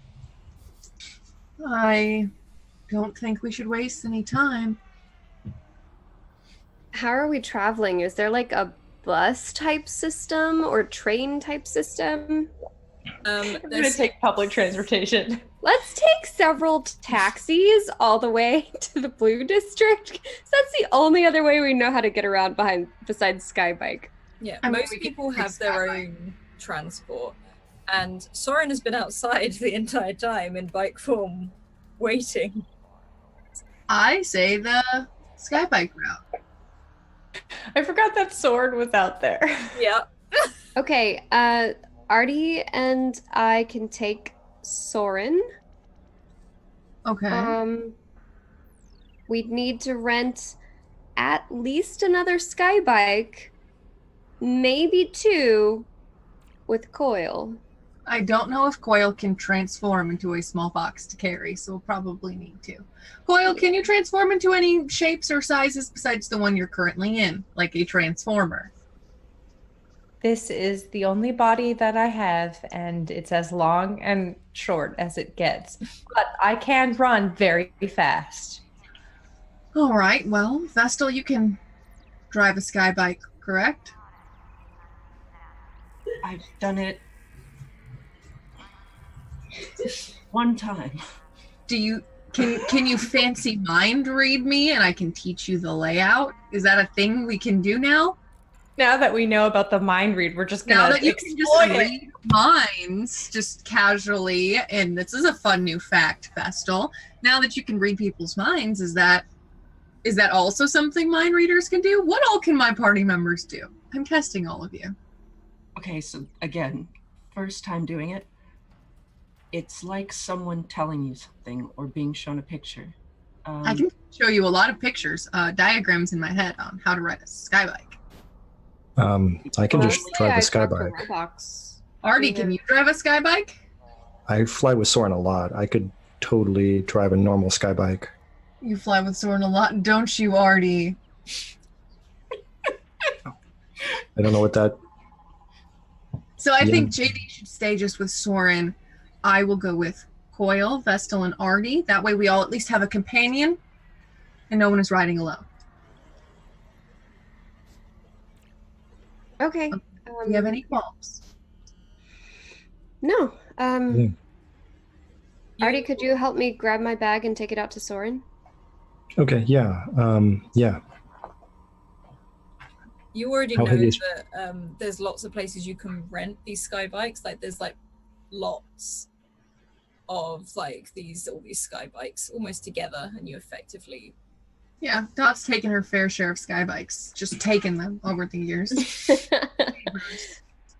I want to know how much stuff did JD pack here? How much stuff is this that I'm supposed to be carrying here? Oh, it's not terrible, and in fact, you're probably a little bit confused as to why JD asked for help with it until you turn around and she's like right there. Okay, let's face it, Artie is always confused. That's just a given. So yes, he is confused and holding a bag that's like a backpack. Sure. Hey, Hey. I'm sorry I got on to you about Kevin yesterday. I'm sorry, I don't know how a microwave works. I think sometimes I get so caught up in my own stuff and the things that I'm processing that I forget how much y'all have had to process too. And I don't want my stuff and what I'm dealing with to get in the way of letting you know that I care about what you're dealing with. I feel kind of like the same thing, and I feel bad that I don't know how to help people with their problems, and I want to help, but I don't know what I do for that. Start with a hug and we'll go from there. Yeah. I'll take the backpack. It's not that heavy. No, it's really not. I just wanted to touch base with you one-on-one. I should probably touch base with everyone, actually. I need to start looking past my nose again. Yeah, I get that. She gives him a hug and takes the backpack and says, "Thanks." Yeah. And whilst you're outside, you can see Soren, who is no longer a bike right now, as she looks like she's actually walking back towards the front door. So, oh, there you are. Sorry. I was checking in on you. I thought we were leaving. Yeah, we were. Something came up a little bit, but it's handled. I'll fill you in on the way. We have a 2-hour ride. Sorry, Soren. Why are you sorry? Because we made you wait outside. That's okay. Okay. And she seems happier, especially after her talk with JD. Like, you can actually hear in her voice is lighter. All right, then let's go. We have 2 hours of conversation to get started on. Let's do it. And as she does, she sort of walks, and as normal, as she walks, she sort of folds out into this bike. So cool.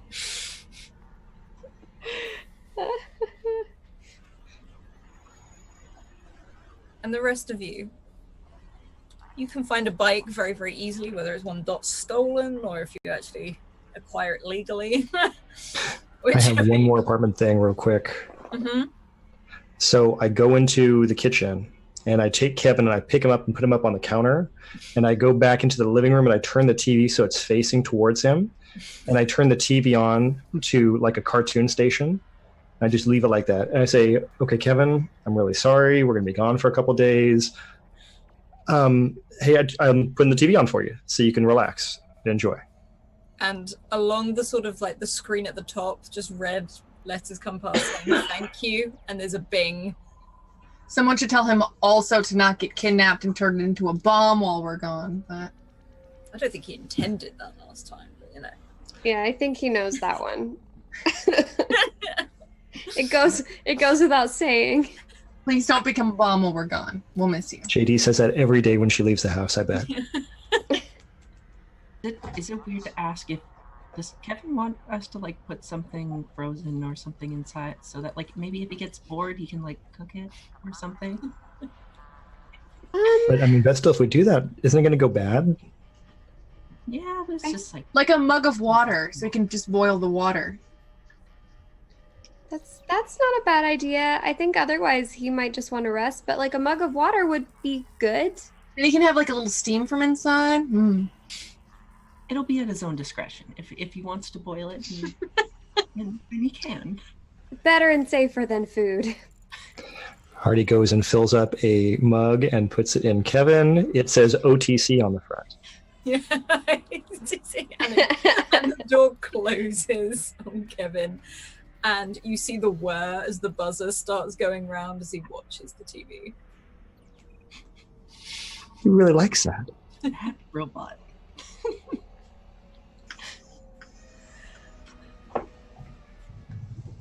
And you can all set off. Who's traveling with who again? Sorry, just to confirm. I believe it was Me and Soren. Dot and Artie and Coil, and then JD and Soren were going on their own. Are we doing JD and Soren, and then you and me, Vestal, and then Dot Coil?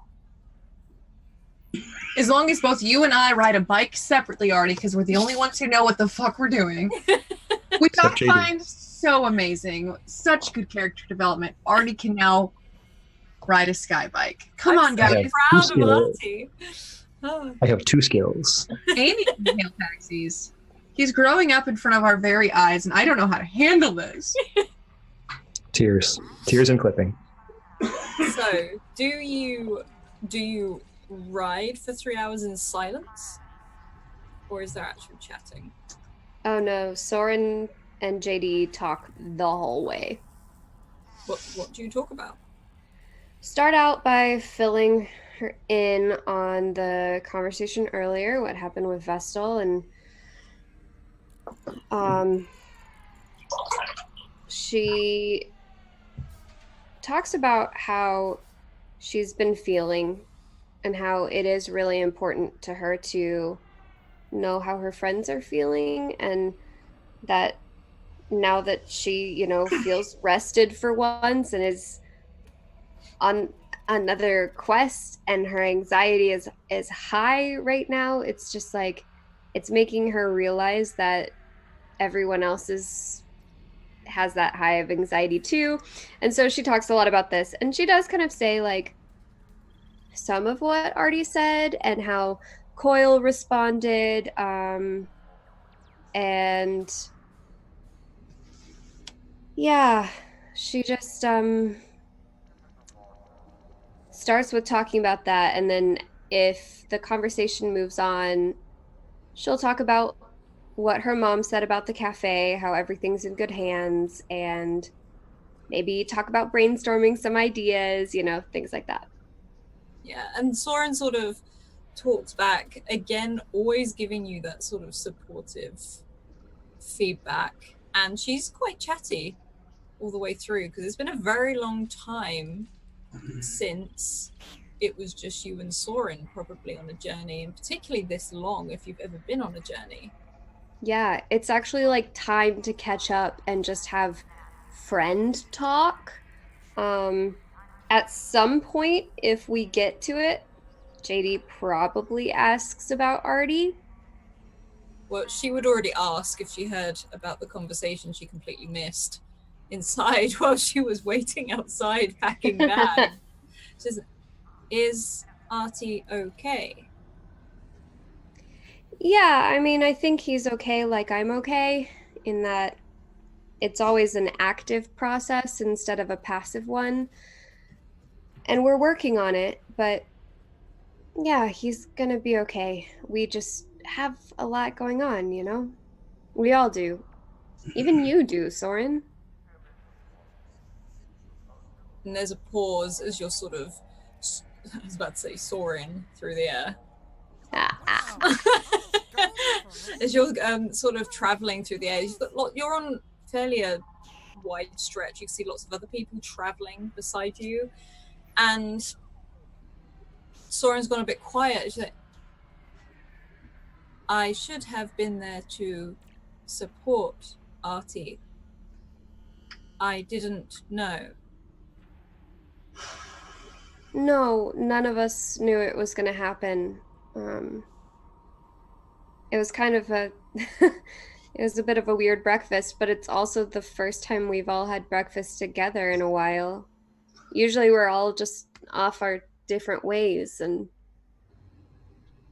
I don't know. He might appreciate you checking in, Okay. And she seems to go quiet for quite a bit for the next probably 20 minutes or so. And what about the others as you're traveling? Do you talk at all, or?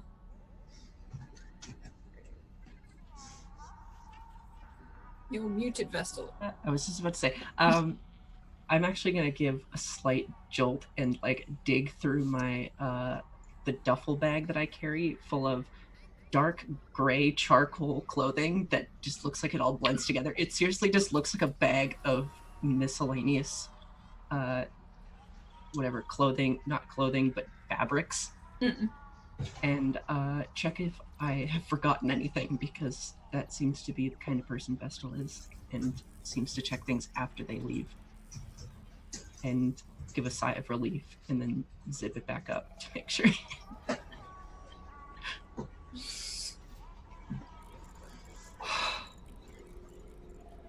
Okay. Hey, funny story. I once heard that there was the Blue District. I had a guy come in and he said that they actually had an outbreak of robotic mice.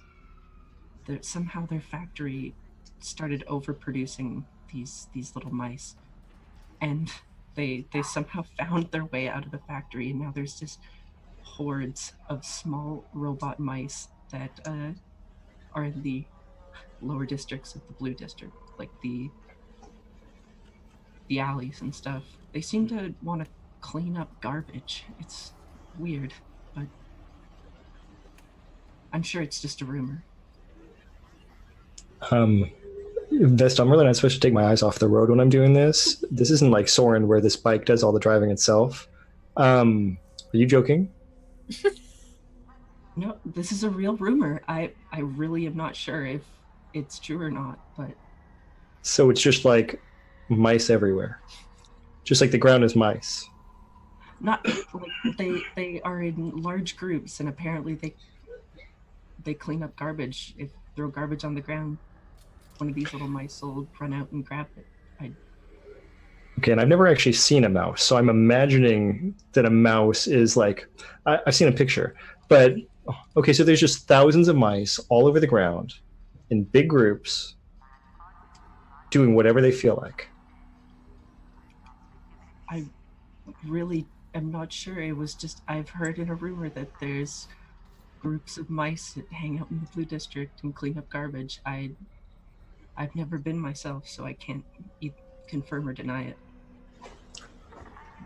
Okay. That I will try to remember that, yeah. I'm just saying, if you see a horde of small robots, maybe don't panic. It might be normal. It might not be normal. I mean, it doesn't sound normal.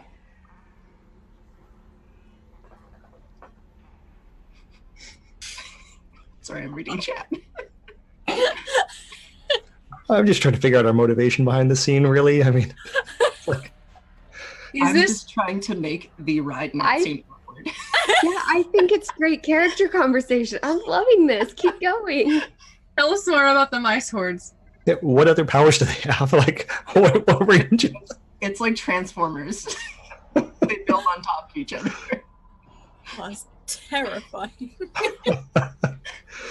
I've heard that the people are actually just mice in suits. Gonna make Artie crash. Okay, you've got to be joking with me now, Vestal, because that sounds slightly unrealistic.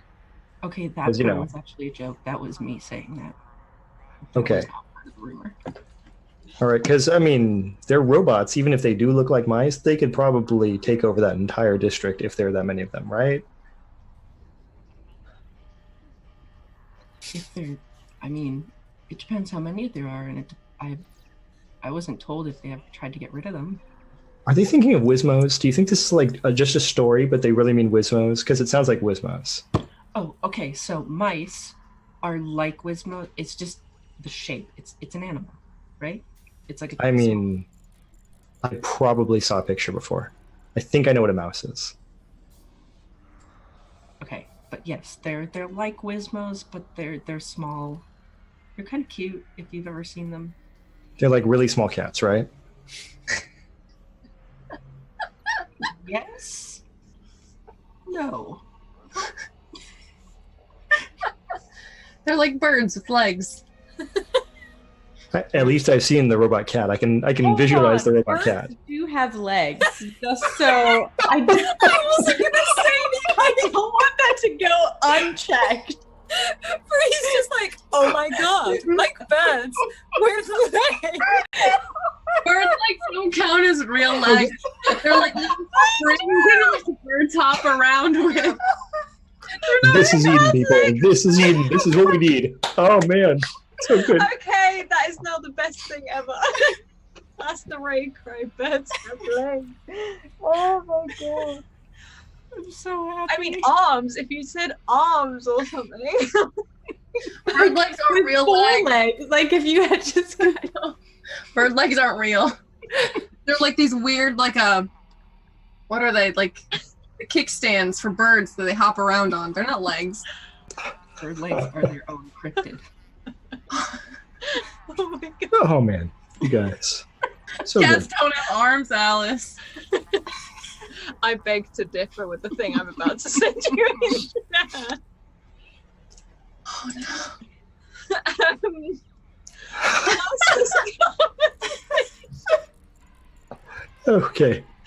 You never Googled birds with arms before? No, I can absolutely say I've not done that. Wow. Well, I'm shocked that Bree hasn't, because apparently birds don't have legs. So. You cannot tell me that those are not. Those are legs. I feel like I'm gonna fall off my bed laughing, and that's like even more impressive than just falling out of a chair. How are you doing, Renee? Are we doing okay with you? Are we like injuring you physically at this point? No, I took pain meds. I'm good. I'm just laughing. I'm laughing so much. You bring me so much joy.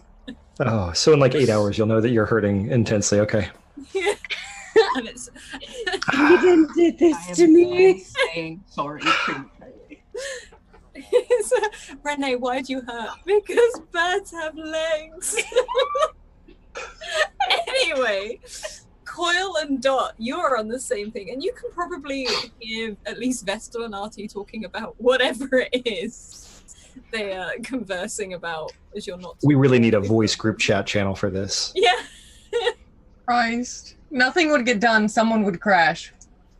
Yeah. I'm just asking Dot so many questions. I'm so ready. anytime I see anything, I'm just like, I don't even know what questions to ask, just because I'm just probably like, Dot, are there always this many people around? What is that? Where are they going? Why are they all dressed like that? Does every human look like that? Why is that one so tall? What's that over there? What are they eating? What is that? Should we intervene? Oh no, is that a crime? Dot, was that a crime? Dot's gonna start going through like all of these questions, like, you know, there are a lot of people on the road because they're going to and from work. No, not everyone dresses like that. They're dressing like that because they have to dress like that for work. Those people are dressing like that because they like to dress that way. No, not everyone looks alike. Me and Vesta look very different. Me and JD look very different. It really just depends on the human. But people who come from the same family often look alike. Already had about 700 people who looked like him, but they were clones. Clones is different. That's like robots, but for people, like multiple copies of the same thing. No, that is not a crime. No. Close your eyes. What they are doing is not something you should be viewing. Keep driving. Also, just so you're aware, please do not pull out your knife arms because they are violently illegal. What about my paddle arms? I'm unsure. But I promise to keep them in my body. I promise to keep them sheathed so long as you are not in trouble. But if any of you are in trouble, I will be forced to act to protect you. Can you trust us enough to let us tell you when we need you to do them? I don't want you to do them prematurely and then get dismantled by a peace officer. That is fair. We should come up with some type of trigger word. When you say the word, I will know to attack. I am very fast and efficient, and if you tell me the word, I will be able to act much more quickly than anyone would be able to think about. Oh my gosh, a safe word for the knife arms. The opposite of a safe word, a danger word. Danger word!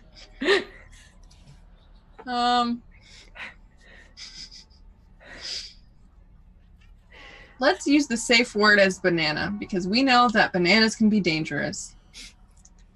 Someone is All going to right. say that by accident. Just to clarify, when you say the word banana, I will deploy my arm weapons Wait. Hold on. anyone. Hold on. That sounds... Oh, Christ. Hold on a second. She's gonna plot her thing. She's gonna one-hand bike this, and she's gonna try to do like a voice call with everyone while they're driving. Yeah. She'll shoot one to Vestal because she doesn't trust Artie. And she'll shoot one to Jade to Soren's bike while they're like riding. It's like, hold on, Koya. Okay. Let's get a consensus. Soren Well- sort of tunes in like, hello, you are connected. Guys, I have a question. Okay. Yeah, what's up? All right, so I told Coil that it's illegal to have weapons, out in the open. So we've decided to come up with an unsafe word of sorts, a word to use in order to trigger their violent stabbing powers. And I can't think of a word that I might not accidentally say and send Coil into a violent, vicious de-escalation situation.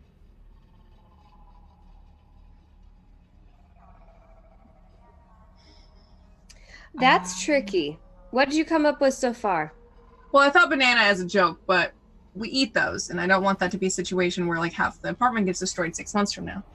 Oh yeah, and that wouldn't work because we've also been talking a lot lately about Artie microwaving that banana. Right. What's a word we don't say enough?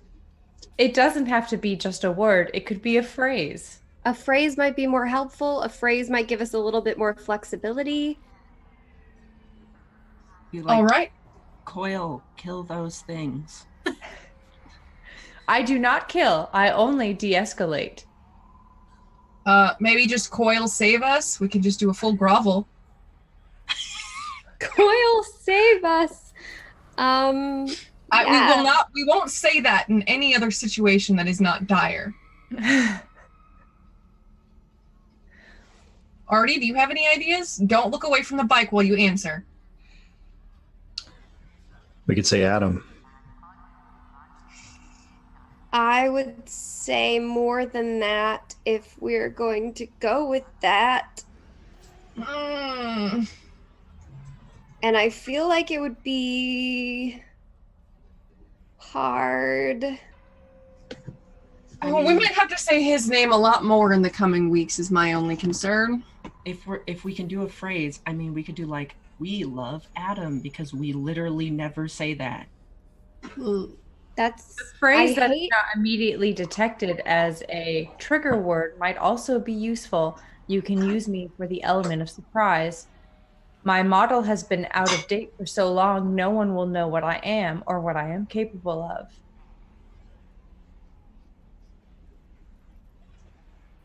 So that's You it? could just say we need de-escalation. No, because I say that as a joke at least 7 times a day now. Well, Dot.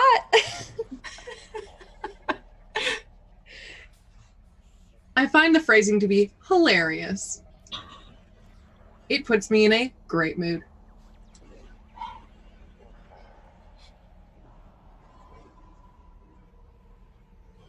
Okay. Can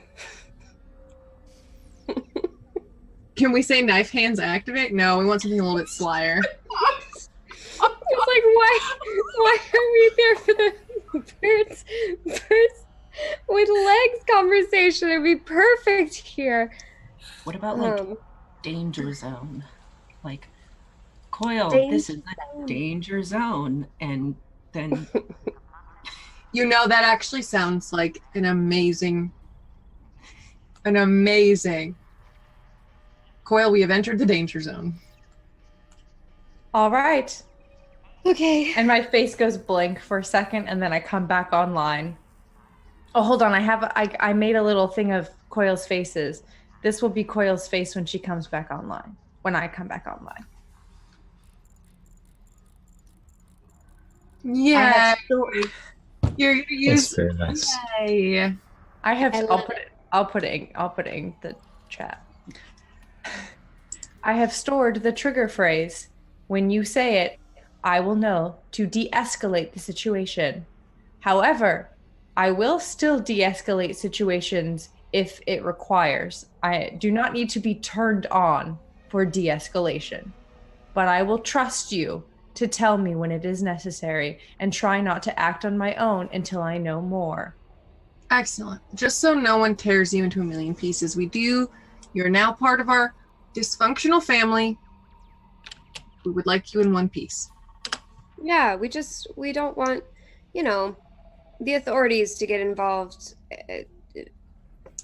It's a safety thing. I understand. Thank you for thinking of my safety. All right. Everyone's still good on solar energy? I don't know what these bikes ride on. Are we good on bike energy?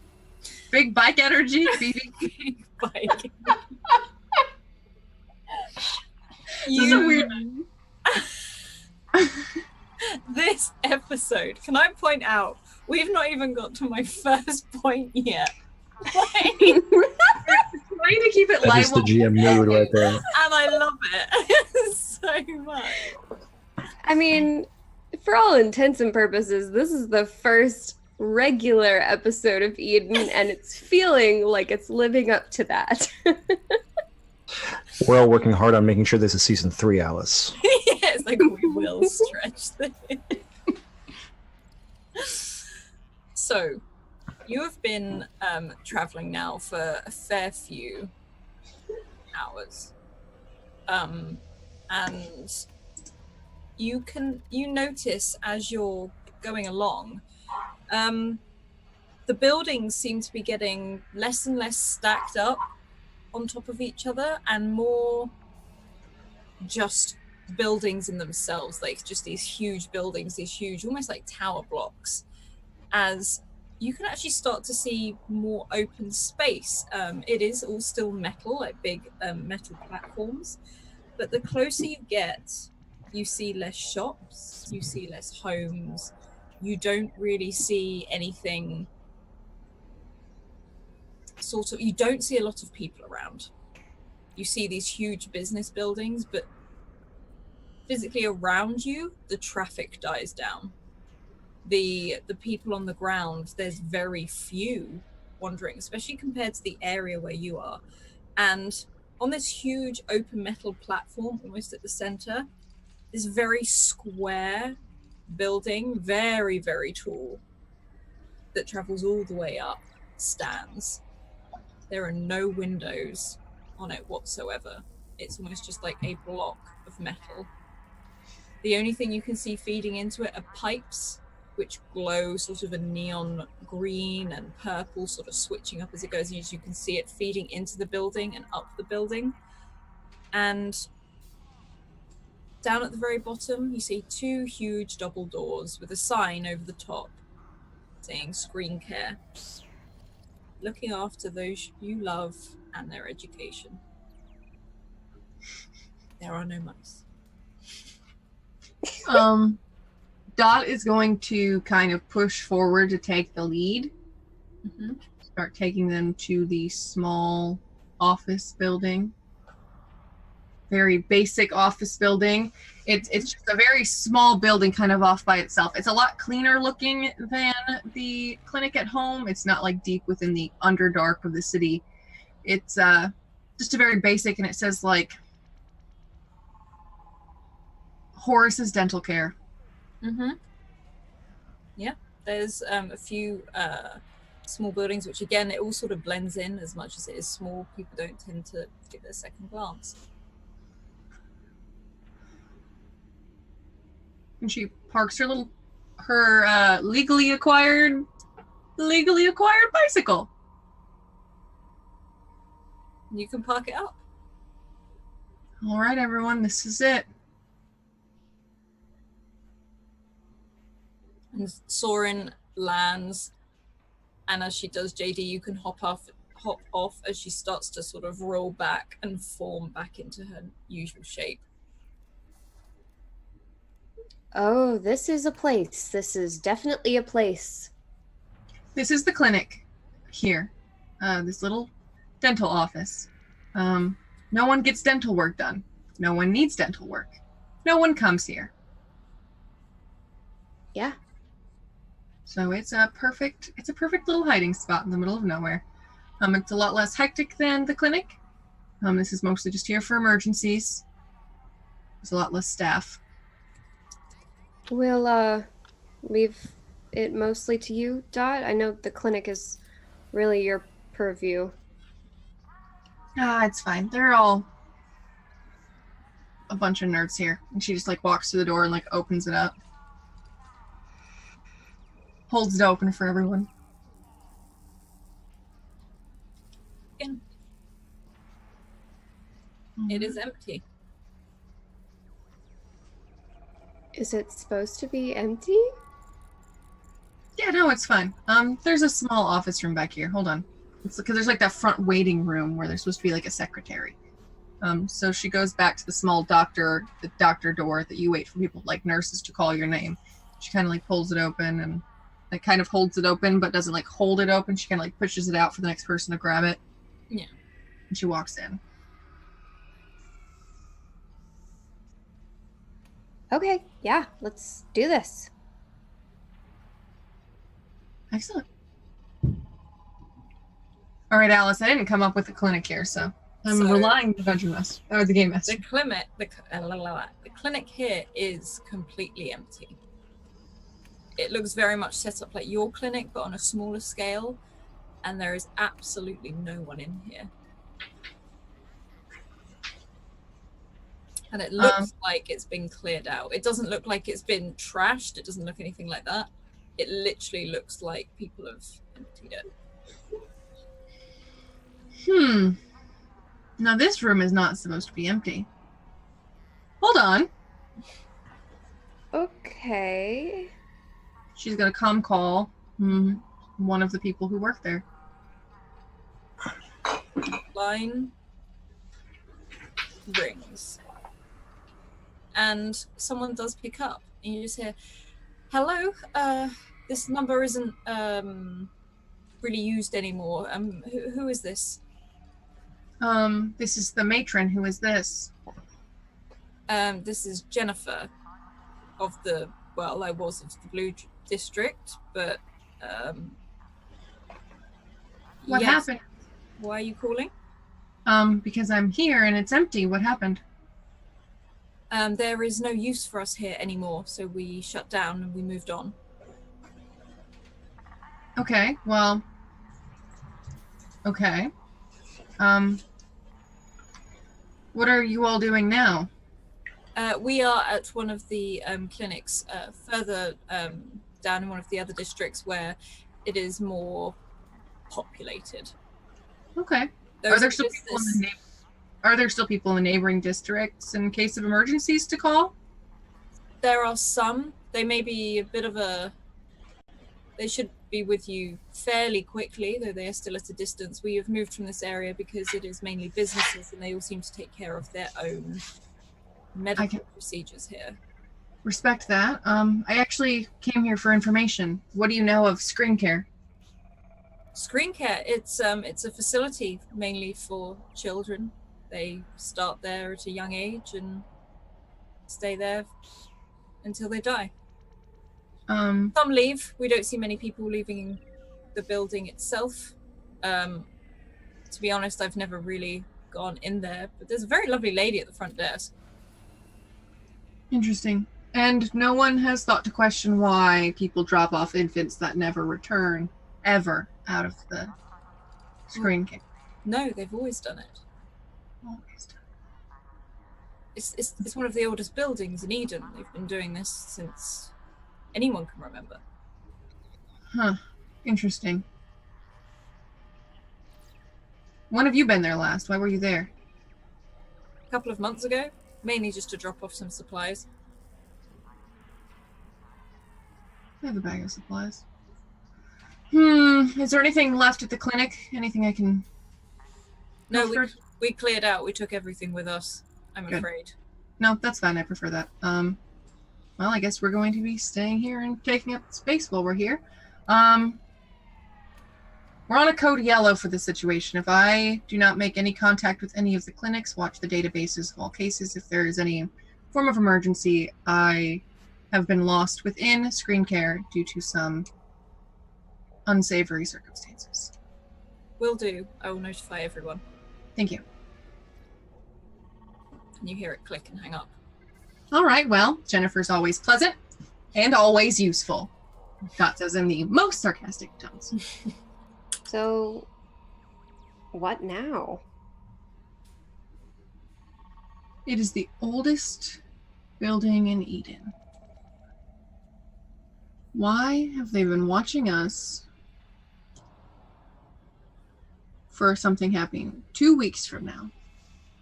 Have we done any calendar searches of any events coming up, perhaps, in any of the districts on that date?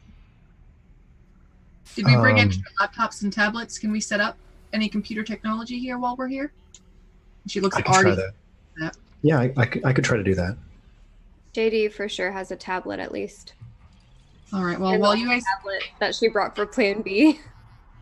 Well, while you guys get that going, I brought a few snacks. Did anyone else bring snacks? There's a small mini kitchen in here. I'm sure they didn't empty out the microwave. Ours doesn't talk.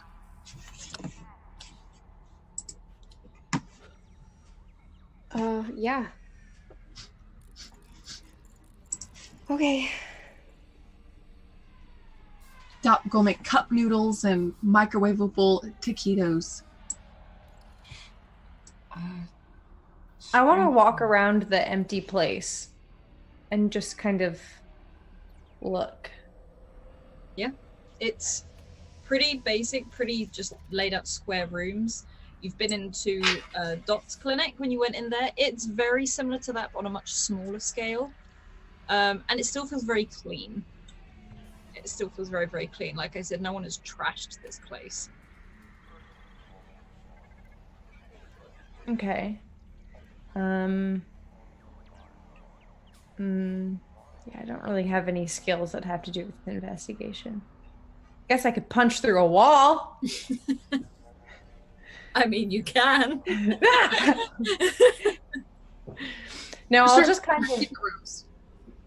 kind of wander while everyone is eating, since I don't need to eat. Is everyone staying in this room? Oh my goodness. Can you please wait? She's like on her back, like pulling at the door as if she's stuck in prison. And as soon as I let her out, she just does it on the other side. And it's like, I'm working.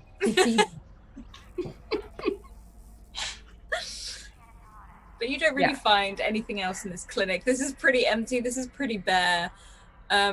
Soren has sort of adapted a lot of mannerisms that the rest of you have. As much as she doesn't eat, she sits with you and waits patiently and sort of looks around. Is it, are we going to go to this place?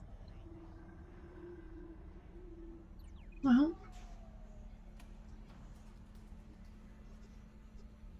Side note, I feel like getting Soren to a point that she can eat is like a long game priority. She has, when she's drunk tea with Artie, she does drink it. It just goes literally just sort of falls. we know what we should do is develop special snacks, like insert chips or something.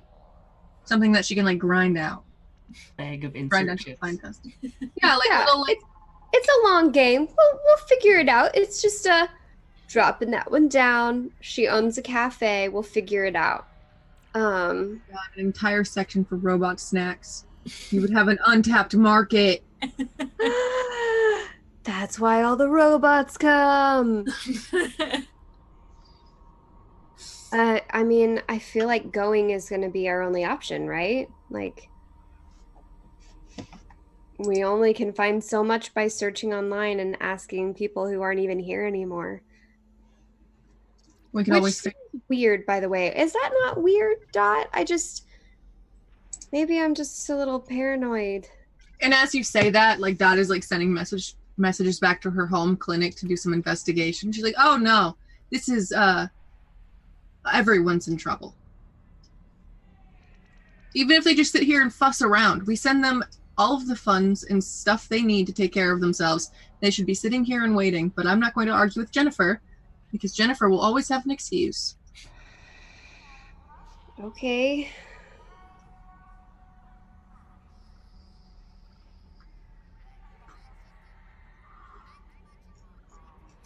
Then I say we use this as a hub, but Looks like we got go enough check out funds. screen care. Raiders. Well, how do you want to do it? I mean, perhaps we could do a very interesting setup of things. Perhaps we can feign a pregnancy. Anyone have any stuffing? I mean, there has to be a shop around here. Maybe we can do like a DIY adventure. Purchase a wig, come in with a pregnant belly. Oh, I'm interested in dropping off my spawn. Can I have a tour? I have a metal hand, probably not the best candidate. Look, Dot, I know that we want to be able to be discreet, but I'm just not sure that there's any way we walk into that building and don't immediately get flagged for who we are. I mean, we could just walk in and ask why information about them exists with a bunch of photos of our faces. We could ask for them to adopt Artie per the original plan. I mean, but what if they take him? Yeah, I don't want that. I mean, none of us are dead. Technically, they could just take all of us. Terrifying thought. Hi, hello, we're here to be adopted. Please? It's a little bit late, but A lot of our parents have died. ever since we came here and you said something about all the pictures that they had of us, I have a sinking feeling that possibly we were all meant to be on that screen children's list. There was something that was just stopping them from collecting. Well, I don't know what... I know my mother died because she wasn't keeping the peace. But I don't know what she did that wasn't keeping the peace.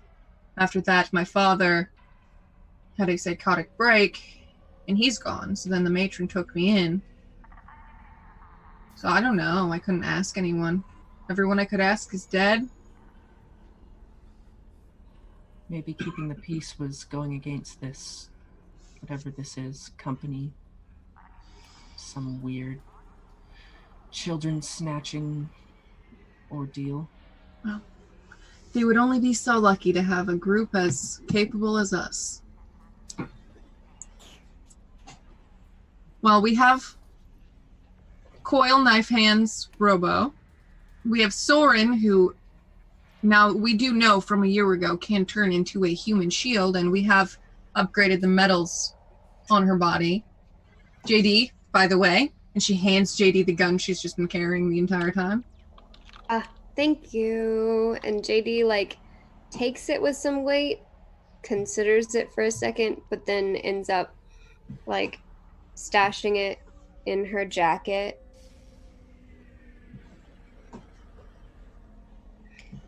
Wow, it's been a long time since I had one of these. Well, hopefully this time you won't have to use it. Yeah, hopefully. I've been So? practicing. That's good. You have a good shot. You have a naturally steady hand. Yep. Dot, by chance, do you have anything discreet to hold one of these weapons? Discreet. Well, I have discreet weapons, and she in her boot like her calf boot. She pulls out like she's got the special knife, and then she's got a few other like little knives. I've got little knives. Little knives? I meant, one sec, and I'm gonna open my duffel bag, and I'm gonna pull up the handgun from last season, which I never actually got rid of. Mm-hmm. You're just holding the handgun. You just carry that with you, Vestal? I mean, I don't carry it with me. It was in my drawer for the past year. I just never knew when I might need it. And frankly, I might need it now, so I packed it. Dot's gonna go through Vestal's bag of things. She's just gonna start sifting through her fabric bag. Does Vestal own one of those like really nice, like big hooded, like wrap shawls, those post-apocalyptic style? Oh, absolutely. You might find more than one in there. Yeah, that felt like, I feel like Vestal has kind of like a grunge post-apoc, whereas like Dot has a very slick black, like cyberpunk look. Mine is, it looks like the fabrics were all almost like handmade. Like I would cut them out of the fabric and they could have all come from the same sheet of fabric. They're all the same color. Excellent. Beautiful. Put this on, and then Dot goes through her own bag of things and pulls out an extra belt that she has. I think normally if this is, normally in case I break a belt, but wrap this around, there's a holster on the back. And yeah, I'll do that.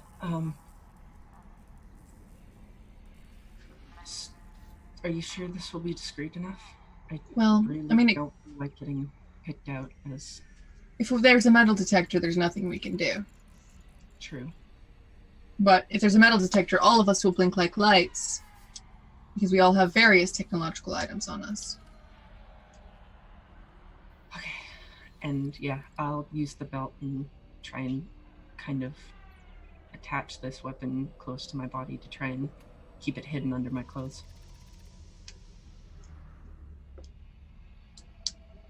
Okay.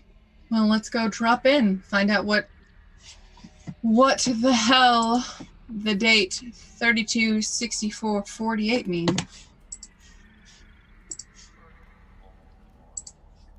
Okay. I mean, honestly, if we can find anything out and get out of there, we'll be a lot better off than we started, right?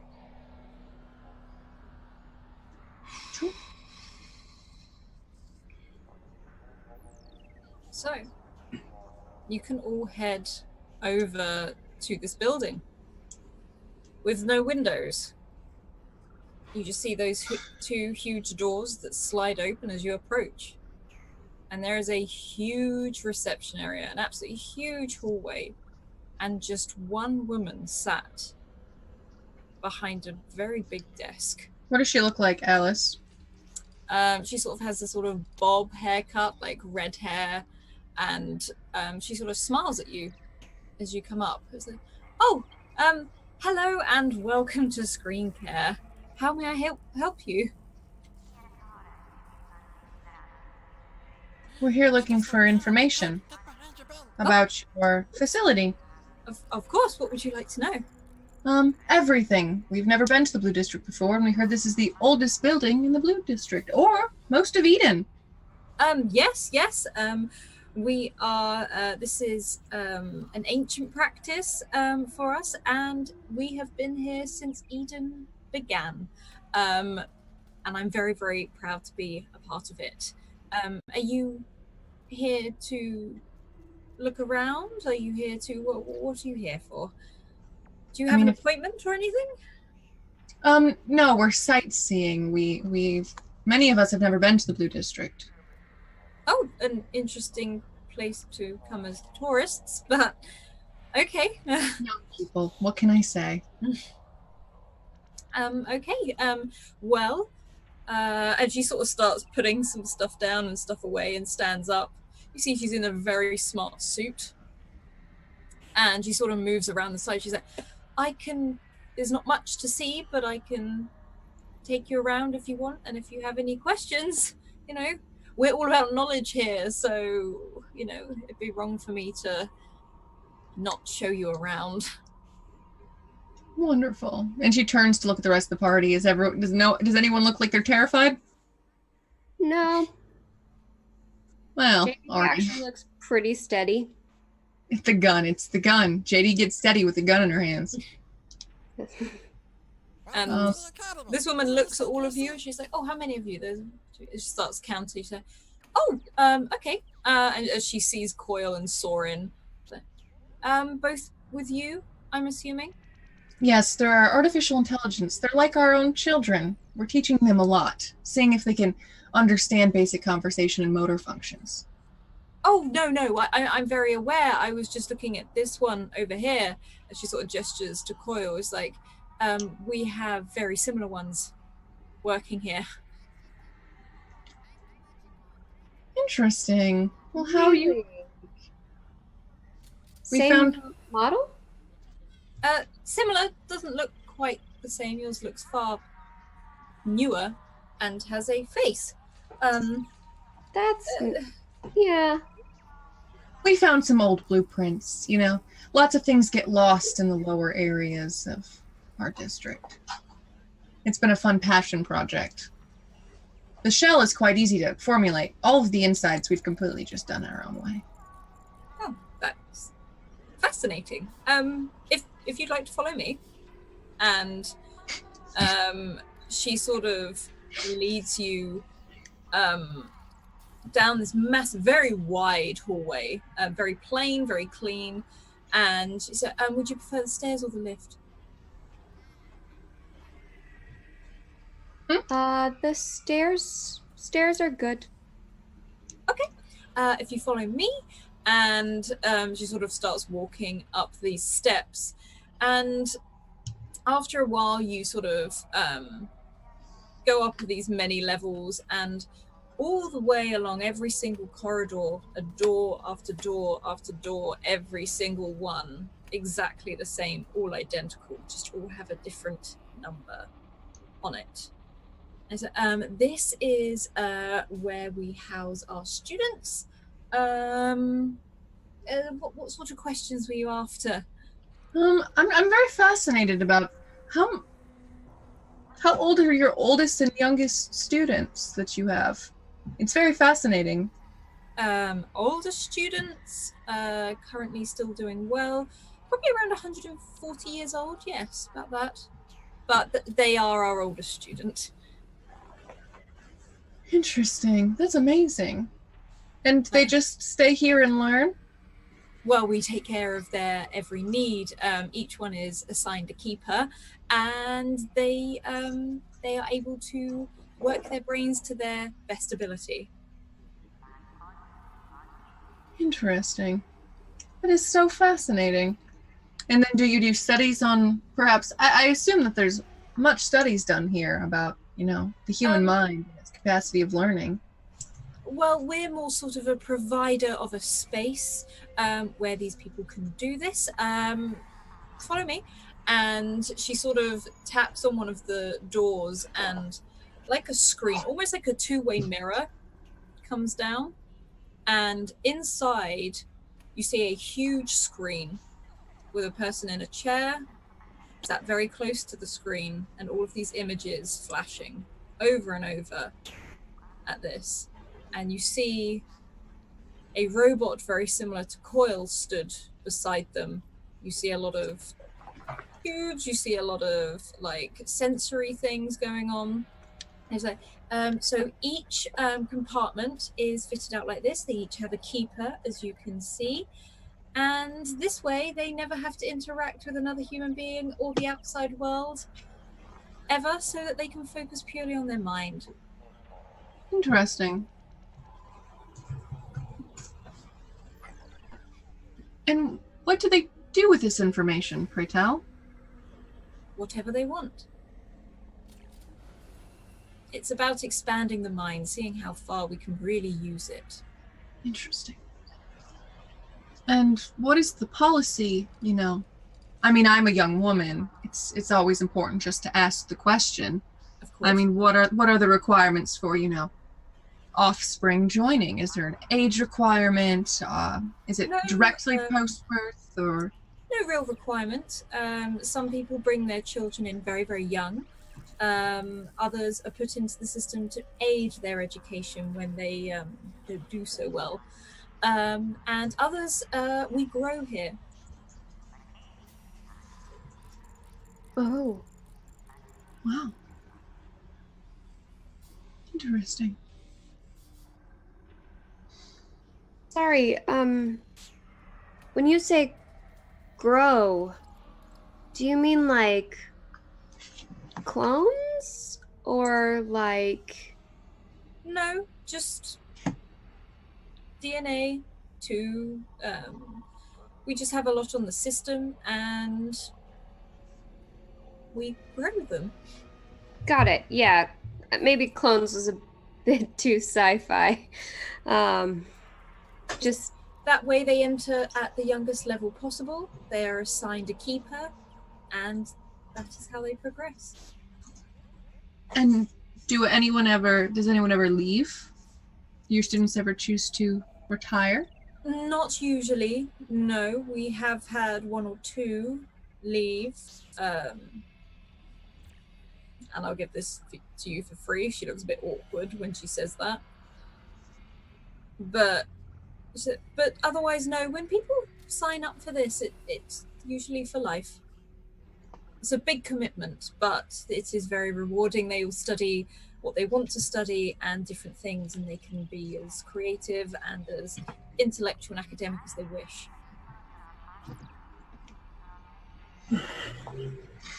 Interesting. And are you the only human who works here? No, there are 3 people usually in circulation, though today I am the only one here. Other than our clients, obviously, and our students. Right. I know you said that some of your students were almost 140 years old. That is correct. How old do people get here? Well, they are the oldest currently. Usually we only hit around the age of 90 or so.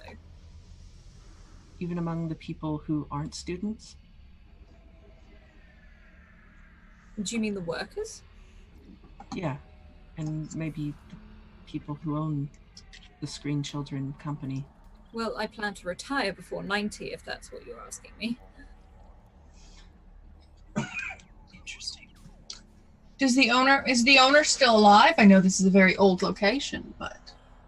We don't really have an owner. We are a company and we all share this together. Interesting. Do you host any events? How do you bring more people in? Is it just word of mouth, or are there... And she sort of pauses. A lot of people mainly come to us. Sometimes we find some very ingenious minds and we contact them and we offer them a space. For their progeny. Yes. Hey, Alice? Mm-hmm. We can see the screen, right? Mm-hmm. What's on it? What kind of things are on it? It's lots and lots of images. So this person seems to be learning a lot of things about like maths and numbers and equations, and it's just rotating really fast, almost like a blink of an eye. You can only just grab that it is that as this person just sits there by this screen. And at intervals you see Lucy pop up on screen. The same be good, be kind pops up. And she seems to be teaching a lot of the lessons, along with other people dressed in a very similar way to her. With the NASA tag. Got it. Mm-hmm. Yeah. Vestal, do you still have that image on you? Your childhood photo with your aunt? Oh. Yeah. I will rifle through my pockets and find whichever pocket has it. Will you show her the picture of your aunt? I believe she used to work here or be part of this program in some way. Is there any way you could give us that? If that's a face that you recognize, or... She's sort of like, may I see? Yeah, and I'll show her the picture, and the last name is Morna. Morna, okay. No, I'm afraid I don't recognize at all. Okay. And we've just... It's one of the reasons we've heard of this place. Just curious. No, that's fantastic. That's fine. How did you hear of this place? Just so I can note it down for, statistics. Well, we thought someone in my family knew or worked here, and they left some sort of record. It was really old. It was written, actually. It was mentioned. Interesting. So it was signed by her, so I just assumed that she worked here. Well, I'm afraid I don't recognize the face. As you can see, all of our students are doing very well and in perfect health. And the screen, the window itself closes and brings up basically life signs. And you see how they're in optimal health.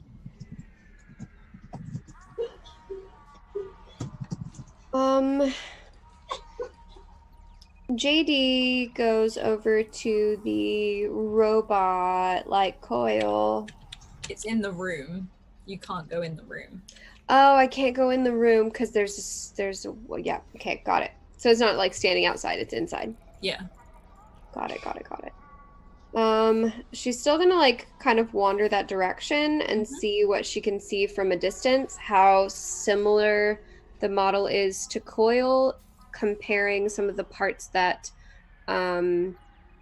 Crowbar had in the apartment. So like roll me a straight up intellect check. Yeah. And quick clarification, so the robot is in the room with the children? Yes, each Okay. is in there. Yeah, which is not concerning at all to me. They're the only they're caretakers. They don't have any human contact for their entire life, so it's just the robot in them.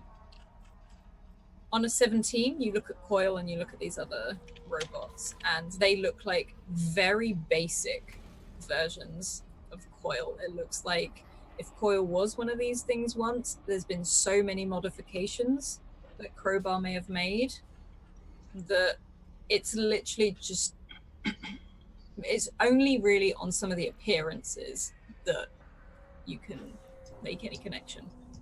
But so can I estimate if Coil might have once been this model of? Can I make an educated guess that Coil? An educated guess that Coil may have worked here before their current memory. Because that is you have exactly never what I seen wanted another to know. model like this. And Crowbar had so many parts in their apartment that like I got to see kind of what tools would have been used to upgrade Coil to their current state. So Crowbar was a scrapper.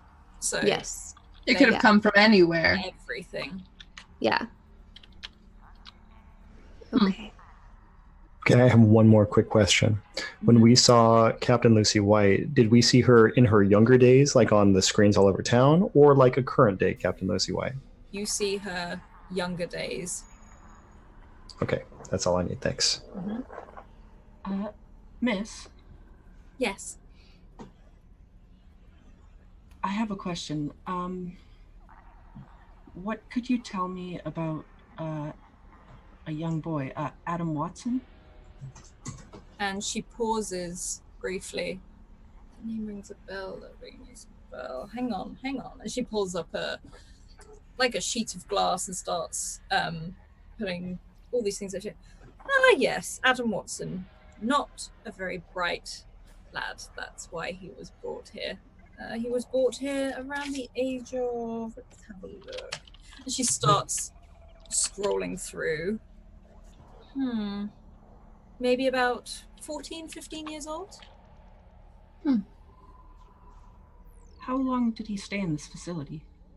Oh, not long. Only about 4 or 5 years. Do you know him? We dated for a short while. Oh. Is he well? Actually, he recently passed away. Oh gosh. Well, I'm very sorry to hear that.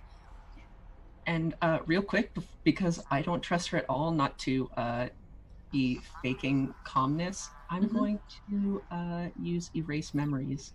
Yeah, and go for it. 14 beats a difficulty of 4. I have an edge of 1. So it beats a difficulty of 5, and I can erase up to the last 5 minutes of her Okay, so memory. you're just erasing the last 5 minutes, yeah? So up until I ask about Adam Watson, I'm erasing her memory. Mm-hmm. Because we trust no one. That's fine. You also didn't ask her any more about Adam Watson. Nope. We panic. I was panicking. I was like, we're getting to the end of the point where she will forget entirely about this conversation. Do you have a restroom around here? I unfortunately am not a robot. I have to. Yes, yeah. Just down the end of the hall on the left. Can't miss it. Excellent, thank you. That's gonna be like, please don't go too far. I don't want to get lost. Actually, I can find you all if you want to go continue a tour, perhaps a common room or etc. Turns around and marches into the bathroom, shuts the door and locks it. Yeah. I want to. How close can I get to the window separating us from the children? Oh, you can Like- get right up to the window. They Coil can't gets see you. really close. They can't see you. It's almost like a two-way mirror. Okay. So, but you can get right up against the glass, and she just watches you do it. She doesn't. If I get close to the glass, how close am I to the other robot?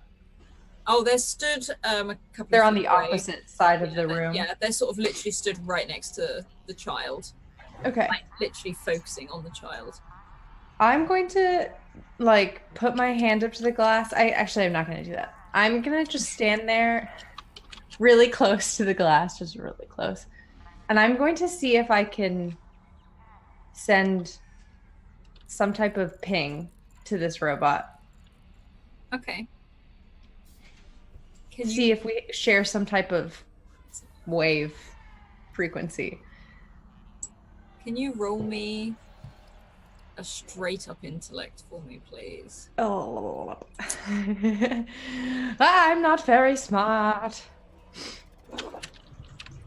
You've got this. Okay. Yeah. You send this ping effectively across to this other robot, and the robot actually just sort of judders slightly, looks around a second, and then it can't see you, but it looks straight towards the door.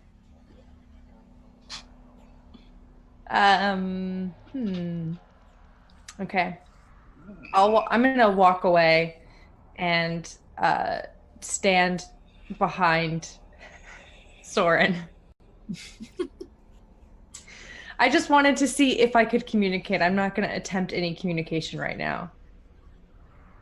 And as you do, you sort of look. You sort of stand behind Soren, and you can see this robot step away from the chair briefly. He doesn't go right. They don't go right up towards the window, but they sort of look through. And Dot, what are you doing in the bathroom?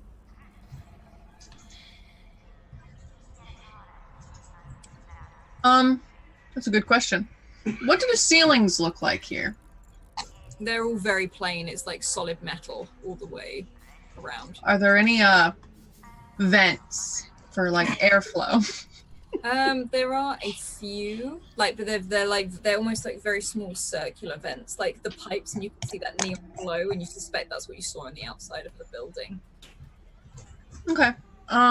You said small? Yeah. Are they grated? Yes, they are grated. You can see that neon around them. And the toilet, is there like a behind spot of the toilet? Yeah, it's a pretty standard bathroom. And there's only one toilet in there. You suspect this is probably just for the one person who works on the shift. Cool. She's gonna take down her hood. She's gonna pull out a charging spider. She's gonna put it right there. She's gonna ping it a few messages, some command codes, recording, finding information, and then recon location of the Blue Clinic, the Blue District Clinic. Mhm. She's going to effectively use this Spider as a spy bot. Yeah, you can do that. Are you leaving 1 or 2? Well, I have about... Her hair is now this length, so she probably fit 1, 2, 3, 4. And she can probably call for more, so she could probably leave 2.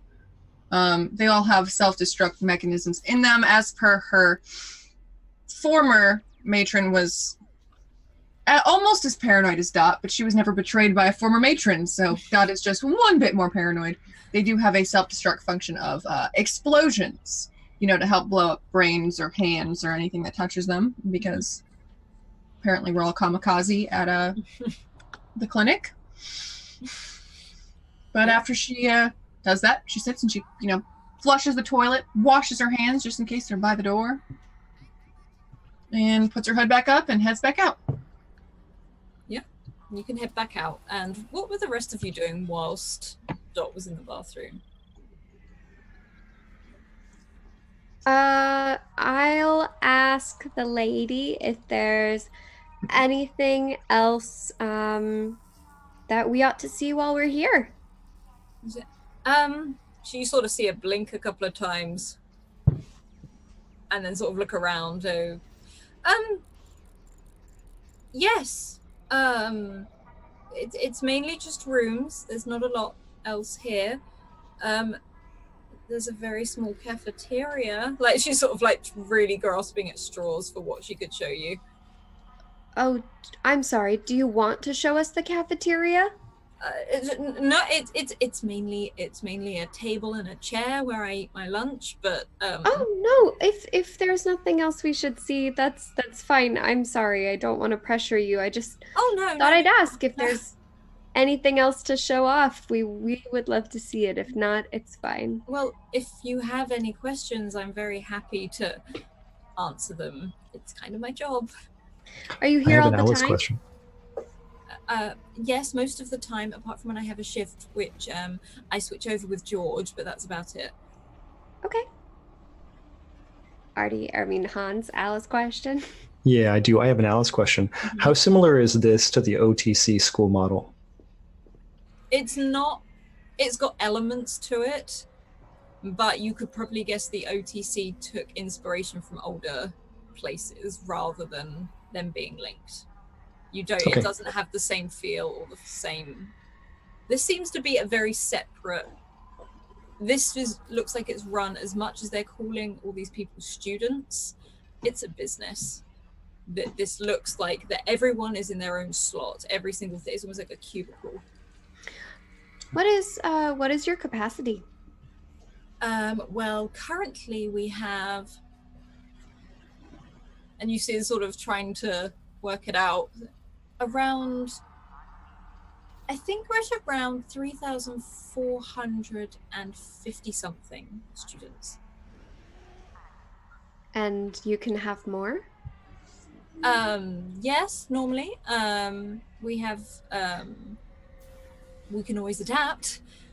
And as the new ones come in, sadly, we lose some students. Oh, what happens? They die. Age. I see.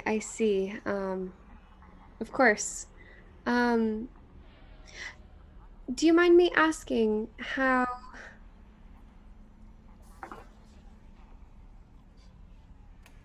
if these students never see outside, what exactly is it that they do?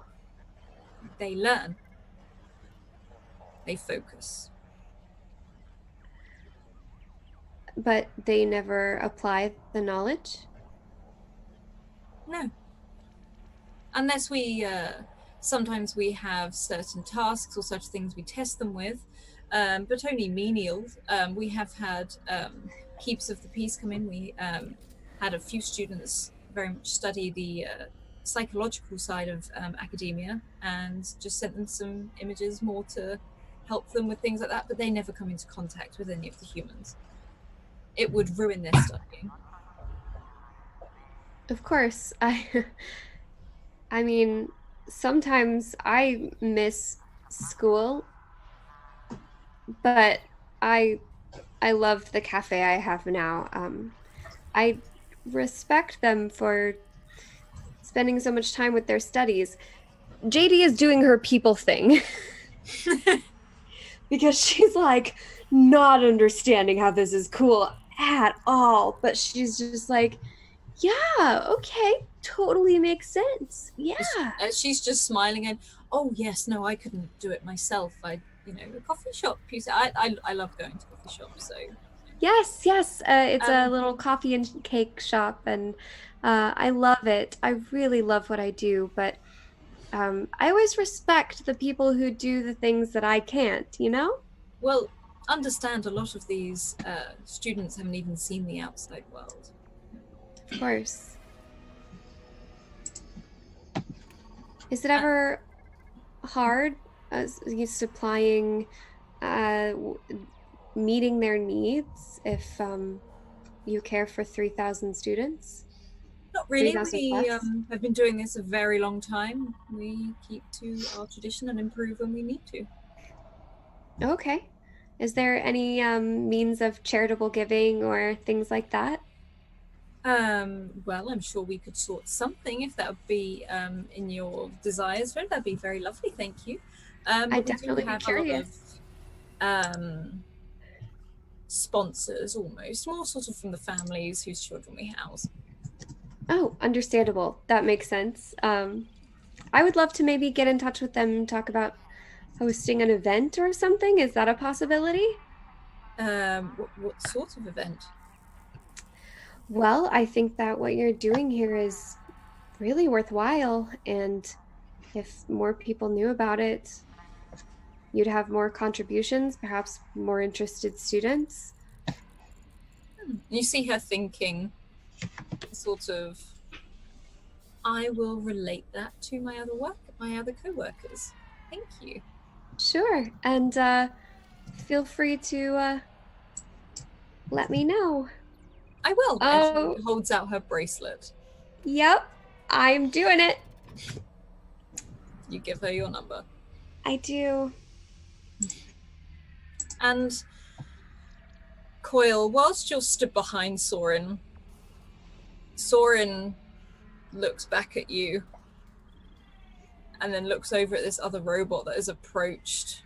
Whilst this woman is distracted, this keeper has walked over to the screen. And Soren is looking at you and looking back at this. I think it wants to talk. I don't know what to say. Do you think that would be wise? I don't know. I don't think it wants to talk to me. Okay. I'll step out next to Soren and like do whatever I did to facilitate the ping. Like, I don't want to say open my mind because I'm a robot, but I'll kind of like search for a signal. Soren steps with you, sort of learning to indicate just certain, again, more sort of a human action than anything else. And this sort of robot, this other cyborg sort of thing, sort of looks through the door. You know it can't see you. And right. It can't see you. And just briefly it puts its hand on this two-way mirror. And I put my hand up as well. And as you do, you see sort of like a blue sort of static run around its hand. They call you Coiled now. Is it speaking out loud? You can hear it in your head. Okay. Ooh. How am I going to respond in my head? I respond in my head. Yes, that is my new designation. What is your designation? I am a keeper. I look after my student. How long have you been looking after this student? This one, only 10 years. What is your student's name? I am not permitted to give you that information. Have you looked after any other students? I have. Many. Do you know what my designation was before I was Coil? You were a keeper. You were defective. You gotta de-escalate those students, you know what I mean? You allowed your student to escape.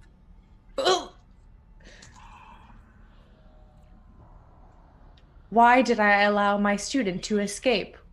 Why did I not do my job? I do not know. Perhaps you were defective. Who was my student? Your student number 367941213, Adam Watson. We all knew it was coming, but it's still bad. I knew it was coming, and I still didn't know what to do when you said it, Alex. That's where we'll leave Eden this week.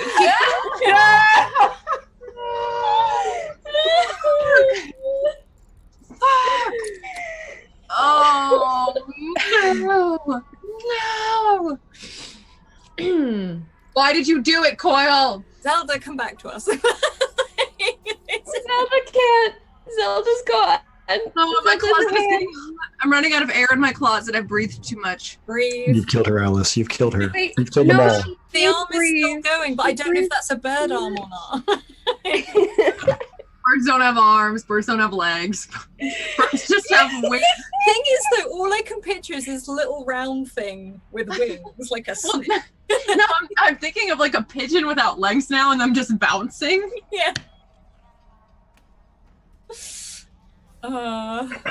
Fuck me sideways. I knew it was coming, and I still didn't. Oh. No, there was I know there was a moment when I realized it too. It was like, Yeah, no, I think it was That's the when I. best when you realize it, but you still gotta wait. Who is it? Who is this bot? Ask me if you were a keeper. Who was your student, Coil? Was it? it was right before that. It was right before that because it was at some point when this said, I am this student's keeper, I went, oh shit. And I was like, okay. We're But fine. this means Crowbar installed my knives and paddle, and that raises its own set of questions. Yeah, why were you made? That's true. Like normally in my arms, maybe there were like pencils and string cheese, and Crowbar was like, fuck it. So while Zelda relearned to breathe again, I want to say thank you to chat and thank you for our awesome sponsors, Mage Hand Press. You can find all of their links below, who created Dark Matter, and also you can see our I have Frozen. Oh no! Alice froze. But you look so great, even as a robot. Hey, But you're she knew back. she froze. I froze again. I'm back. Yeah, You're please find our wonderful sponsors links there. Also, Bird in the Storm, which is where you can also see us. Chat, please head over to the Discord. I'd love to hear your favorite moments about today. And Eden's back, and I'm really happy about it. So until next Wednesday, I'll see you all next week. Bye. Keep evoking emotions. They have been evoked. There were emotions. So evoked.